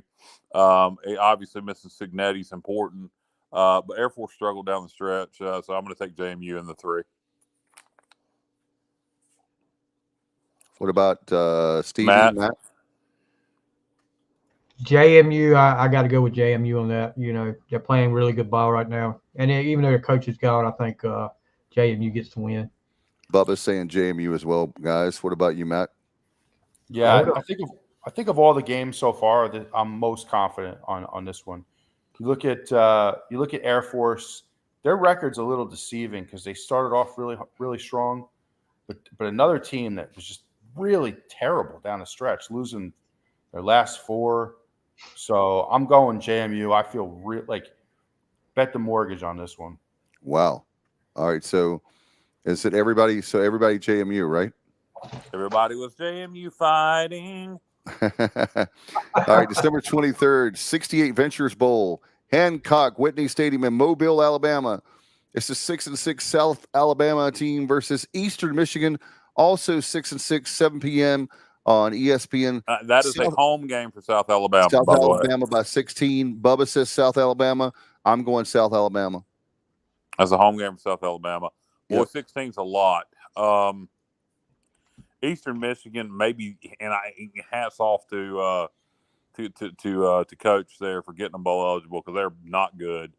I want to take Eastern Michigan in the points, but it's at home. Give me a minute. I'm gonna come back to it. Matt, who you got? I was kind of hoping you wouldn't get to me that quick. Stevie. It's like I'm going South Alabama. I mean, that's like I said, it's a home game, and there's a reason this line is so big. So I'm going South Alabama. I agree with you, Stevie. That's where I picked him. Kyle, that's like when you're at a restaurant and the waiter comes to you. Yeah, exactly. I was going to say the same thing. You're not ready to order. You know, I wasn't ready to order either. Dave orders too fast. I have no idea on this one. I'm not going to lie. I have no. I haven't seen either one of these teams play this year. I've seen Eastern Michigan. I've seen them both play. South Alabama's a better football team, and it's at home. But 16's a lot. That's what I'm struggling with. I think South Alabama's going to game. It's just the spread. Stevie, who did you take? He took South Alabama. Yeah. All right. So did Bubba. I'll go South Alabama. I'll take South Alabama too. Why lose anything on this one? You know, I'm not going to lose bowl pick 'em because of this game. So everybody's taking South Alabama minus 16. All right. Next up, December 23rd, the Las Vegas Bowl in Allegiant Stadium. Utah 8-4 versus Northwestern 7-5, 7:30 Eastern on ABC. Utah by 7. Yeah. I'll go. Oh man, I'll go. Is anybody Utah. sitting out of this game? I'm going Utah. Dave's taking Utah. If nobody's sitting right now, out of this, Kyle, let me check. yeah, if nobody's sitting out of this game, I'm going to take Utah comfortably. Well, Bubba's taking Northwestern plus 7. Oh wow, that's an interesting pick from Bubba. Yeah, I'm not going. With everything they've had going on, I'll tell you guys, I think it's great that they're in a bowl, but everything they've had going on at I think they're Northwestern, keeping that guy as head coach. I just don't. Oh man, Let me throw this at you guys, just to keep this in mind when you make this pick. So, you know, Cam Rising, he's been out the whole season. But Nate Johnson, correct me if I'm wrong, Nate Johnson was the backup who became the starter, and he has hit the transfer portal. For Utah? Yeah, am I correct in saying that Nate Johnson has been the starter for the second half of the season? I know he hit the portal. Bubba's Johnny saying, Robinson, are you still watching? Bubba's saying Utah is on quarterback 3. Utah's on quarterback 3. Ooh. Wow. But you know what? They still got that defense. Yeah. Bubba's saying that's why he picked them, because they won 7 with all they had going on. Utah threw for 60 yards versus Utah. I guess he's talking about Utah State. Yeah. Utah threw for how many yards? 60 yards How did Utah play down the stretch? versus Colorado. They threw for 60 yards. Hold on, I can tell you. Versus Colorado, yeah. He said Utah. Last 5, they were 2-3. Okay. Northwestern was 4-1. Johnny Robertson says Bryson Barnes has more snaps than Johnson. All right, that's a good point. Thanks, Johnny. I'm He going. says they got killed by Arizona 42-18. Utah did. They lost. Oregon demolished them. Then they beat Arizona State pretty bad. Washington was a close game. That was 35-28. Arizona put the beat down on them pretty bad. And then Colorado beat them 23-17. So they're not going to have their quarterback, or they will? Their quarterback, I think what he's saying there, it took just as many snaps as more snaps as the start. Is that what I was understanding, Dave? I believe so. Yep. Yeah. Yeah, I'm going to take Utah. I'm taking Utah. -7. Give me Utah -7, but nothing would shock me in that game. So who's picking who? So we got Bubba's taking Northwestern. I'm taking Utah. Utah. Dave's taking Utah. You know, I'm going to have to go with Bubba on this one. I'm going Northwestern. Stevie's taking Northwestern. Yeah, I'm going Northwestern too. I knew it, Matt. Big Ten. Big Ten, baby. All right, we done there on that one. We done. Yep. All right, December 23rd, Hawaii Bowl, Clarence T. Ching Athletics Complex in Honolulu. Our Chang. Chang. All right. Coastal Carolina 7-5 and San Jose State 7-5. 10:30 Eastern on ESPN. San Jose State by 9.5. So last year you're in Birmingham, Alabama, and this year you're in Honolulu. Is the homie playing quarterback for Coastal? Sucked down the stretch. Great. He's in the transfer portal, so I don't know what. How in the hell does he have any eligibility left? He's got one more year, I think. Playing like 6 years, dude. No, he's in year 20. 9.5. That is a big spread for San Jose. I'm taking Coastal to cover that. I like San Jose State to win the game, but give me Coastal to cover that 9.5.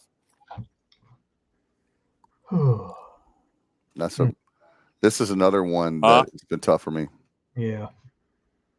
Bubba's.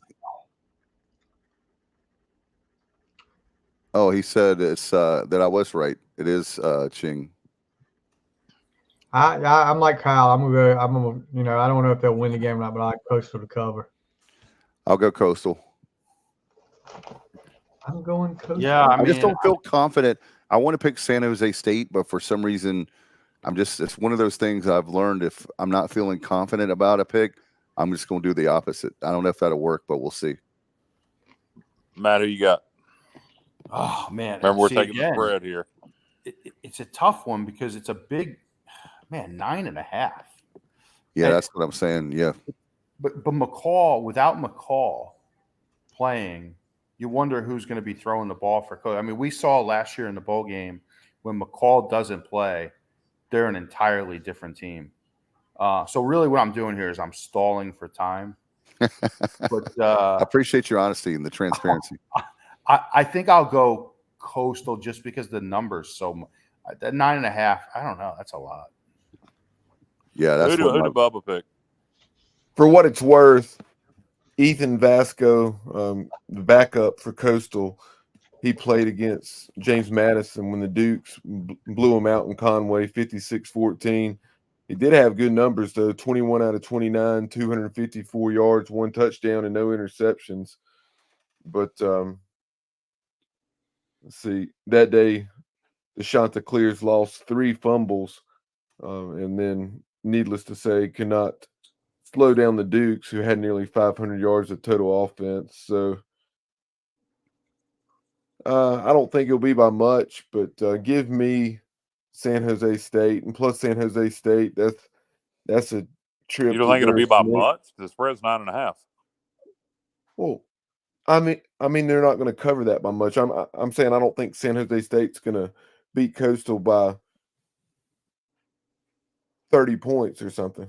But you do like them to cover 9.5. But I'm saying that I think that they can win the game by 10 points and 2 touchdowns. Okay. All right. If you can't get jacked up to play football in Hawaii, there's something wrong with your heart. I mean, agree. Good Lord. Can you imagine being a kid, 19, 20, having a chance to play a bowl game in Hawaii? Wow. That would be amazing. That's one game you don't opt out of. Agree. Right. Agree. And that's what I was starting to say. I How lost many- my train of thought there. How many people can afford to I go to got Hawaii? interrupted. But San Jose State's used to making that trip to Hawaii. True. Very true. All right, December 26th, a Quick Lane Bowl, Ford Field in Detroit. It's Bowling Green out of the MAC at 7-5 versus Minnesota out of the Big Ten at 5 and 7 at 2 p.m. on ESPN. Minnesota by 3.5. Did you What do say you they're think, Dan? 5 and 7? There was teams that they didn't have enough teams, so this is one of those, just like JMU got in. You know, they were supposed to sit out this year, right? Because of the rule where you can't be in. Yeah, we're familiar. Yeah. So when they didn't have enough, then this is one of the teams that. Yeah, I understand. I just wasn't aware they were 5 and 7. All right. How's I'm just everybody? being quiet. I don't want to interrupt anybody. Oh man, I see Minnesota by 3.5. I got Minnesota by 4. Is it 3.5 now? Yeah, I'm going Minnesota.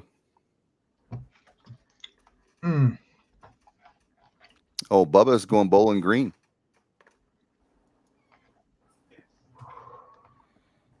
Yeah, And I haven't that watched is, Bowling Green. I haven't watched Bowling Green. Kyle's correct. It is 4.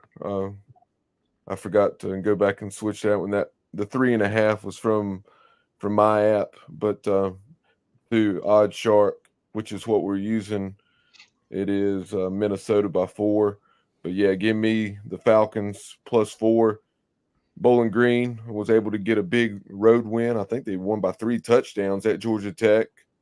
There, I guess late September, perhaps early October, and then you had Bowling Green also played Liberty very competitively, and I just think that they'll be fired up to play a Big Ten team, and they've certainly shown that they're capable against quality competition.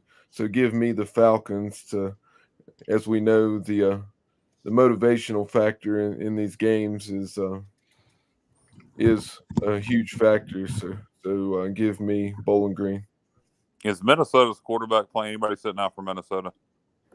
I'm Johnny not just sure. put I up- have not checked. Look, Johnny just put up a comment, guys. If somebody wants to throw that up, the Gophers will be starting. This is from Johnny Robertson, who is like the most reliable source around. The Gophers will be starting a 5th-year senior that has only attempted 14 passes.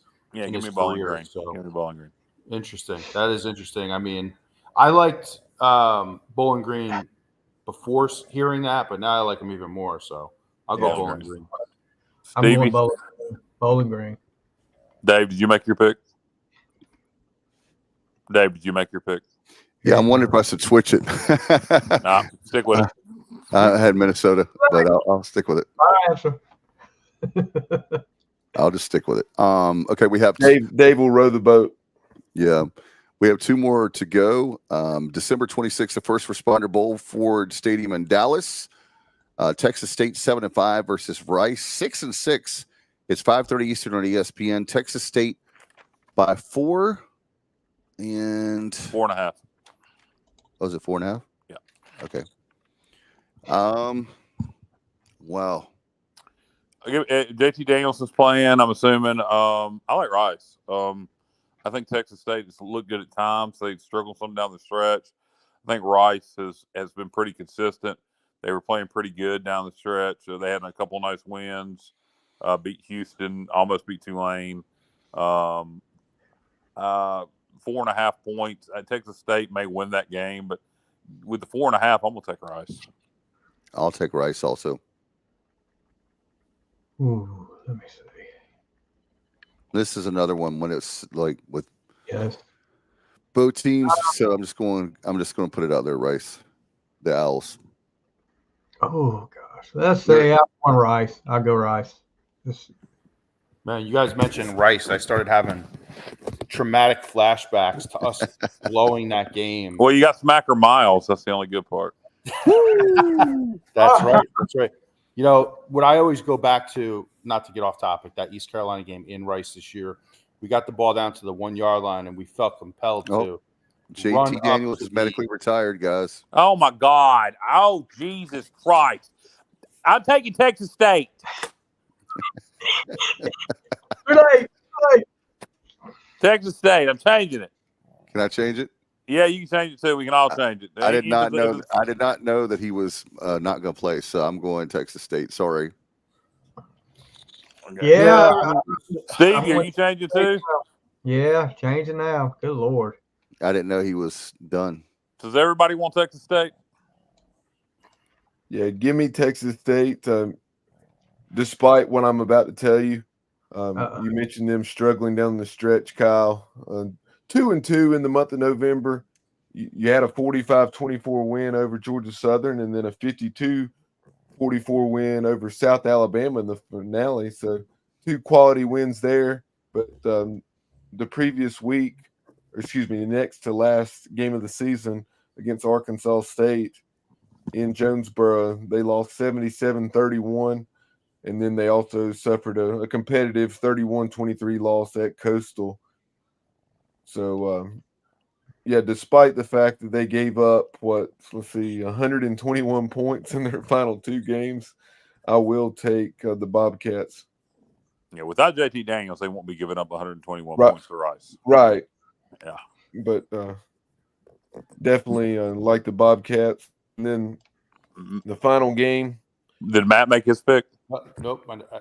Sorry, Matt. Go ahead. I didn't. I still don't know what to do. I'll just go Texas State. What is Carmelo? Who is Carmelo picking? You hear him? Yeah. Yeah, he's going He's dreaming about his picks right now. My buddy Carmelo. Final game is UNLV against somebody, Bubba. Kansas. Yep, it's 9-4 UNLV. Of course, the Rebels fell in the Mountain West Conference Championship game to Boise State, but they're taking on 8-4 Kansas. Heck of a job. Lance Leipold continues to do a heck of a job, I should say, there with the Jayhawks. And this is a 9 p.m. Eastern kickoff on ESPN at Chase Field in Phoenix, which is the home of the Arizona Diamondbacks. The Jayhawks are 12.5-point favorites. For what it's worth, Jalen Daniels, the quarterback for Kansas, is injured and questionable. Jeez, man. I'm going to go on a limb here, guys, because Kansas by 12.5. It feels, I don't know about you guys, when I saw the line, it just feels a little much. Maybe I'm going, maybe Kansas wins, but I'm going to take the points with UNLV. What bowl is this? Where's it located? Hey, Phoenix. and Dave, Phoenix. Okay. very quickly, Daniels was out in the season finale when Kansas went to Cincinnati and defeated the Bearcats 49-16. Yeah, So, Cincinnati's drizzling shit, so honor. horrible hire. Yeah, I'm taking And you UNLV predicted that. also. And you predicted that, Kyle. Yeah, I know. I remember that. UNLV, I already had UNLV at 12.5. So the information about Kansas's quarterback, Kansas may very well win the game and could cover, but that line, I'm going to take UNLV minus 12.5. I feel better now, Kyle. I thought it was just me. All right. The line seems very steep, but that's me.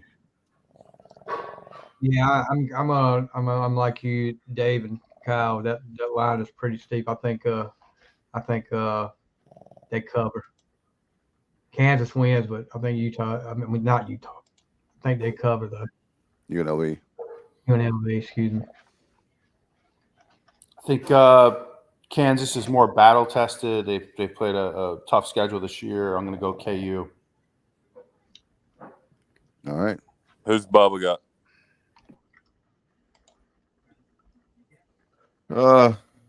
With the quarterback, I mean, Jalen Daniels has been out for a while, so Kansas is used to playing without him. UNLV did lose their last 2 games after being 9-2.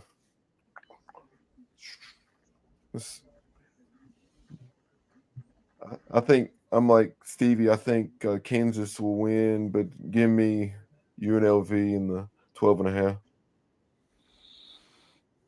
All right.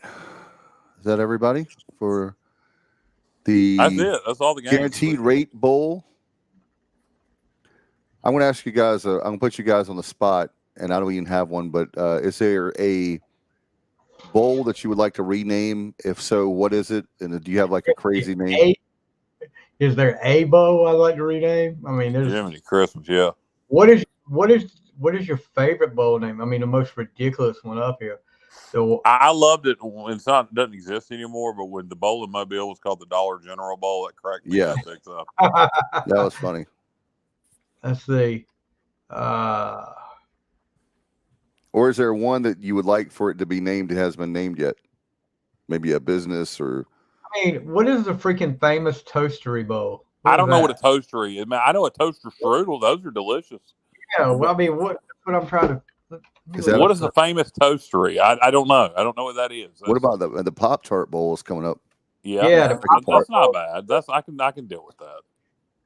Famous Toastery is evidently. Bubba says he changes his pick to Kansas. Bubba is changing his pick to Kansas. All right. Yeah. All right, it's close. Isn't there a 1 minute rule against Jessica's saying close. She's not changing it, but she's going to. All right, we have a question for you guys. For us, what does the TSO crew think about the NCAA proposal, and where would ECU sit in that? Jay Cutler's talking about Charlie Baker, the president, former governor of Massachusetts, now the president of the NCAA, and basically where it's trying to create a new subdivision. So I guess you would have almost like A, B, and C for Division I. For me personally, it's going to be a situation where I was going to talk about this, guys, but I know we had 20 how many? bowls. I heard 100 teams would be in it. Yeah, 100 teams. For sure, we would be in it, don't you think? I mean, if you look at the, you would think. I mean, yeah. So the other 30 are the other 33 going FCS at that point? I mean, no. I think what they're going to do. I think what they're going to do is, I don't know. This is speculation on my part. I doubt it happens. Period. Well, I mean, here's the thing, Matt. One of the things that is concerning is they said that you had to pay the scholarships or players $30,000, but it's only half of the men's and women's players. So that would be for us like maybe, was it off the top of my head? I think it's 200, maybe something like that. Bubba, I don't know if Bubba can help me out on that, but he's out for the night. Okay, so we'll close it out for him later on. But just want to get your thought, Matt. Do you think it's possible for us to be in this new subdivision? And I'm not talking about a neighborhood. I'm talking about the crazy NCAA. I think it's possible. I mean, it's going to take a lot of leadership. It's going to take a lot of vision, right, and it's going to take a lot of people to step up for East Carolina. But, I think we're talking earlier in the show about how worthless the NCAA is. And I think that they did this because if you think about it from the NCAA perspective, they're so gutless. They don't want to leave anybody out. So basically they're going to some opt-in type method. Yeah. So you basically you have the ability to either opt in or opt out, and then they're off the hook essentially, because they're like, hey, we gave you the option. So it's another example of how bad the NCAA is. But I don't know, man. I think if 100 teams make it, we better find a way. Our history would tell us this, who we are and what we do. But it seems like these days we ain't who we used to be, and we don't have the leadership we used to. This is not so that's the concerning part. But based on who East Carolina is and the way we handled this in the past, while the Appalachian states of the world were staying at the 1AA level, we moved up. In 1977, when Pat died. So I would hope we would find a way. My gut tells me 100 teams won't make it. My gut tells me it's going to end up being more like 80. But we still would be on the bubble, right? Yeah. We'll see. I think it's a lot of ifs and buts. I would hope so. I would hope we would find a way. When you think about it, we have the when you think about it, we can do it. We definitely can, because 30. We were talking about this. Remember, Kyle and Matt? I know Bubba, maybe not you, Stevie, but when SMU was paying their players, what was it, like $30,000 for the basketball and football player? I know the football team for sure, somewhere in that ballpark. We were saying that's what it's going to take for us to be able to compete at a high level in the American. We're not even talking about the big boy teams, but for us to be able to, I think for us to be able to stay relevant, we're going to have to really step it up. And like you said, Matt, it comes down to vision and leadership. And when you have Leo Jenkins back in the day and Pat Dye, they knew what they had to do. They went for it. And I don't know what the people felt about it at the time, but going independent was very rough, as you guys know, with having to play the teams we had to play and all the stuff they had to do. And back then we were playing, I remember Logan joking about it when he came to East Carolina, they were playing 9 homecomings. Yeah, and I think it would probably be like that all over again. I think if that happens and we do it, I think you're going to probably see a lot of that again, where you're going to have to take a lot of bye games, because there's going to have to be a way to make up the financial difference. So I think if that actually happens and we go that route, we opt in. If there is another split like there was in the 70s, and we opt in, then you're probably going to go through those growing pains again. Hopefully there'll be a conference to fall in. Hopefully the majority of the American would go, and that would make things a lot easier. But it'll be interesting to see if that happens, and if we how many teams actually make the cut. I don't think it'll be 100. I really don't.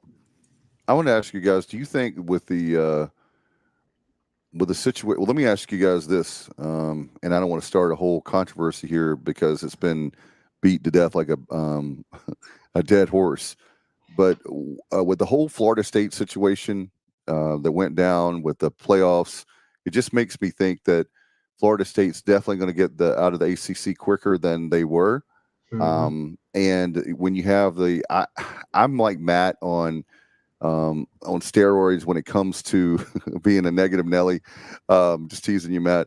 When it comes to Jim Phillips, I know he's a Big Ten guy, Matt. I know you love the Big Ten, but he's the worst commissioner in the history of the ACC. Not that I should care, but the guy has only been worried about his main focus has been moving the conference offices to Charlotte. That was his big accomplishment. And to me, I'm like, dude, you may not even have a conference anymore. And it may come down to, with a situation like that, where the ACC is going away, or, I mean, as much as people may think I'm crazy, I read an article today, guys, this is nuts, but some dude, it was Pete Thamel. It's Thamel, right? Is that the way you pronounce his name? He said that North Carolina. Yeah, okay.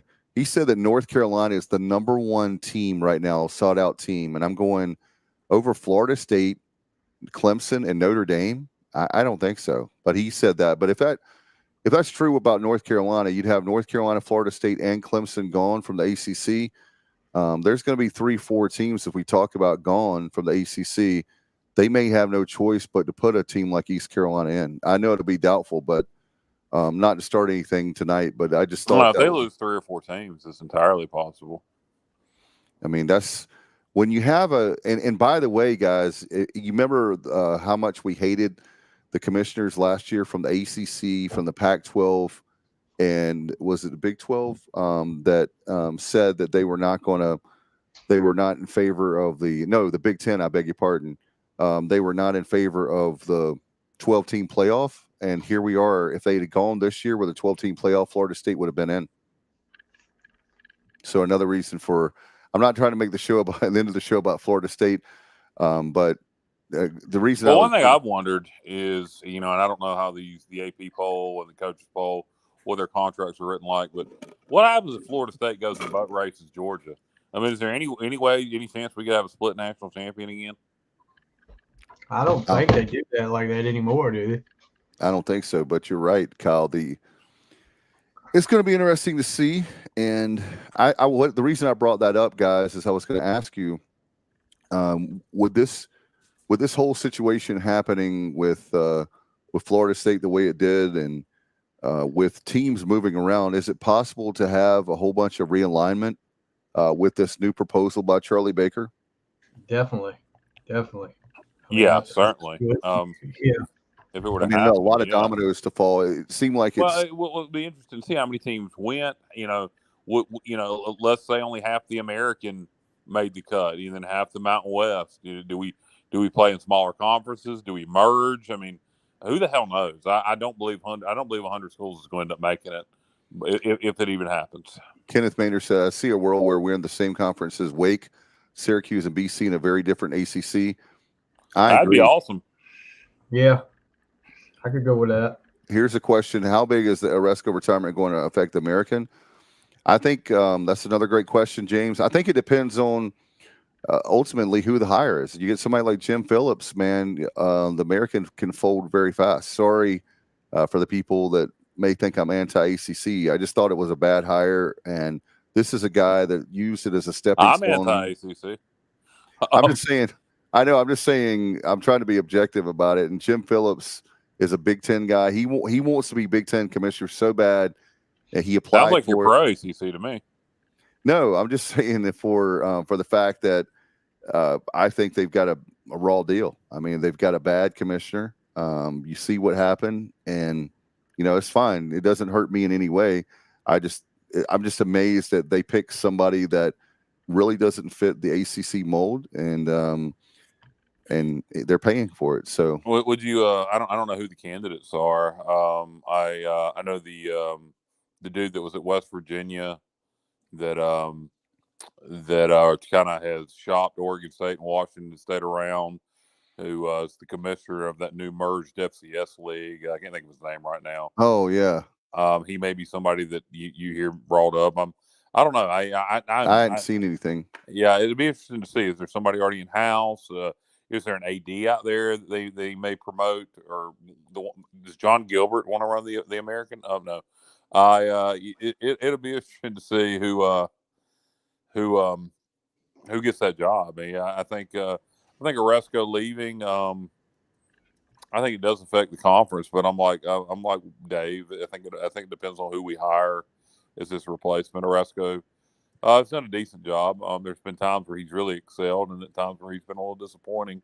I guess getting Army, maybe considered his last great triumph, but you don't have the Army-Navy game as a part of the damn league. I don't know how great getting Army was. Good name brand, but Oliver Luck. That's right. Thank you, guys. Yeah, Oliver. There you go. I'm sure Oliver Luck's name will come up a lot. And again, hey, does that, if Oliver Luck does that put Washington State and Oregon State back on the table? I would. I mean, they're playing this coming year, but don't you guys think it's kind of odd? By the way, another topic, real quick, that they are only playing in the league for the Mountain West at 1 year. They're not playing in the Mountain West. It's a scheduling alliance. But I'm saying, I know what I'm saying is that they're only doing it for 1 year. I mean, wouldn't you, if you were the Mountain West, wouldn't you tell them? I'd have told them to pound sand. I'd have said you join the league or you don't play at all. But I don't know what's going to happen with that. After the Pac-12 is gone for a year or two, does the branding even matter? So if a bunch of Mountain West schools go to the new Pac-12 in a couple years, what does it even matter? That brand is going to go away. And I'm sorry, in this modern era, if it's gone for 2 years, people are going to forget about it. It's not going to matter when it comes back. To the Pac-12? Correct. Yeah, I don't understand that. I think they'd be better off, and I know my bias for the American, but that's what I would think. And then if you have those two teams from the Pac-12 come to the American, would you have some pull for some of the Mountain West teams to come? Yeah, absolutely. That's what I was thinking. So maybe that's the only reason why they're doing it, is just to try to hold on to the league as much as they can, or the way it looks. So. All right, guys, you ready to get out of here? We've done the ball pick. We talked about everything. You guys have anything before we go? I think we covered it all. All right, Stevie, man, you are the man. You got to come back. Don't be a stranger. We appreciate. Anytime, guys. Anytime. And you have like 30 seconds. You can tell us how bad the KISS concert was, because I know it's been bothering you. Dude, for the last concert to close out 50 years, it was just another concert. I mean, just like any other concert. Nothing special. No mention of any of the other guys that had helped him get there, like, past band members or, managers like Billy Coyne or the guy, Doc McGee now. No mention of any of them. It was just, okay, see you. Here's another way we're going to try to get your money from you. We're going to have cartoon characters out here playing for you. And it was, you would think after 50 years, you'd see a little emotion. And I'll give Gene credit. After it was over, they talked to him backstage. There was a little emotion. He got a little choked up on stage too. But Paul, like I said, he checked out a long time ago. He was just ready to get out of there. And yeah. Well, maybe this is finally they've been on a end of the world tour, farewell tour for 23 years. So yeah. Anyway, I'm I didn't know how, because I debated on even getting the pay-per-view, and up until about 30 minutes before it started, I wasn't going to get it, and I decided, well, if I don't get it, something's going to happen, and I got it, and it was just like any other one you could watch on YouTube. And I do have one more question. One more question. We'll get out of here, I promise. But we have two wrestling guys on here with me, and Matt, I don't know if you would care, but Sting's last match in March, do you think it's worthy of going or even watching? Yeah. Right? It's in Greensboro at the Coliseum. Yeah. Yeah, it's definitely where it's going. Yeah. I don't know who it's going to be against. They haven't announced it yet. I had an idea, Stevie.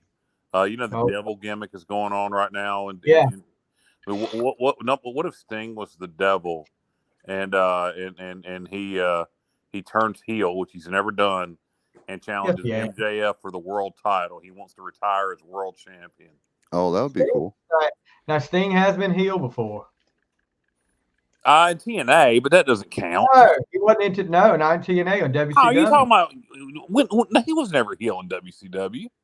I bet me some of that Monopoly money. I bet you $500 in Monopoly money. All right, pay I'll up. take that bet. He was definitely heel. When was he heel in WCW? In the late, right before they shut down, maybe a year or two when Russo got there, he turned heel. Him and Luger were because he turned on Hogan. Hogan had come back out with the yellow and red. Oh yeah, the very end of the WCW. Yeah, he ended up hitting him with a bat, and it was a very short period of time. I think when they did, it may have been right before Russo got there, and they did the whole reboot, and they kind of forgot about it. But yeah, he turned heel for a little while. Hey, JR says, does that count if it was Vince Russo WCW? I don't know. No, I'm not talking about no James. I'm not talking about the Wolfpack, the NWO Wolfpack stuff. I'm talking about, look it up. There was a pay-per-view. He turned on Hogan, and he hit him with a bat, and he went full-blown heel. But here's the thing, Kyle. I don't know if anybody else was watching it back then. I know Dave was too. When they tried to turn the Road Warriors heel, and turn on Dusty with the spike, yeah. They turned on Sting. That was, they said, well, we're gonna let them turn on one of the most popular guys we got, and they were still getting cheered. And then they said, well, let's see if we can get them to turn on Dusty and see what they do, and they were still cheering them. So that was kind of like it ended up with Sting that time. But he went heel. And he started off his career heel in UWF. Well, I knew he started off his career as heel in Mid-South / UWF, teaming with Warrior, as Blade Runner Rock, and Eddie Gilbert was managing him. I know all that. I just have no record, but I did not watch a lot of late 90s, early 2000s, post NWO, Vince Russo, bullcrap WCW. He did it in 1999. The only thing I remember about 1999 WCW was the West Texas Rednecks. I hate rap. I hate rap. Rap is crap. Yeah, it was. Let's see, what pay-per-view was it? I don't know, but who do you think Sting's going to take on in this final match? I really have no clue right now. I hope it's. I'm sure. No, Flair Darby Allin. There's a lot of speculation, and Darby Allin would make sense, the student versus the teacher. Matt, what do you think? What about Edge? We've I never just- seen a Sting Edge match. That'd be kind of cool. That could be possible. I mean, I thought you were going to come up with something, one of those crazy things that you come up with. Say the Undertaker was the devil and he was going to fight Sting at Oh, AEW. Undertaker's not coming to Vince would AEW. never let that happen. The Undertaker No. wouldn't do that.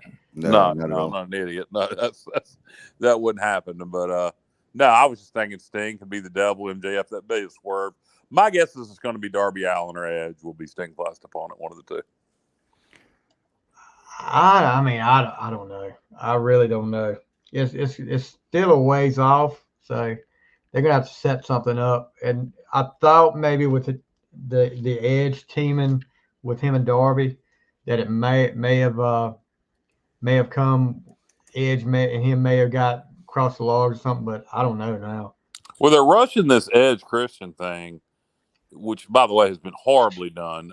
Tony Khan is the worst booker on the planet. So to me, to rush this Edge Christian thing, I would hope they have another plan for Edge. So Edge Sting would be my guess. Did you see the match with Edge and Christian the other night? No, I cannot believe they gave it away on free TV. You would think it would have been a classic. I bet it sucked. I saw that Well, match. It was a hell of a match. Hell of a The match. ending was good. You saw it, Matt? Yeah, it was a hell of a match. Yep. Oh wow! I I didn't got know you it were on AEW. DVR. Okay.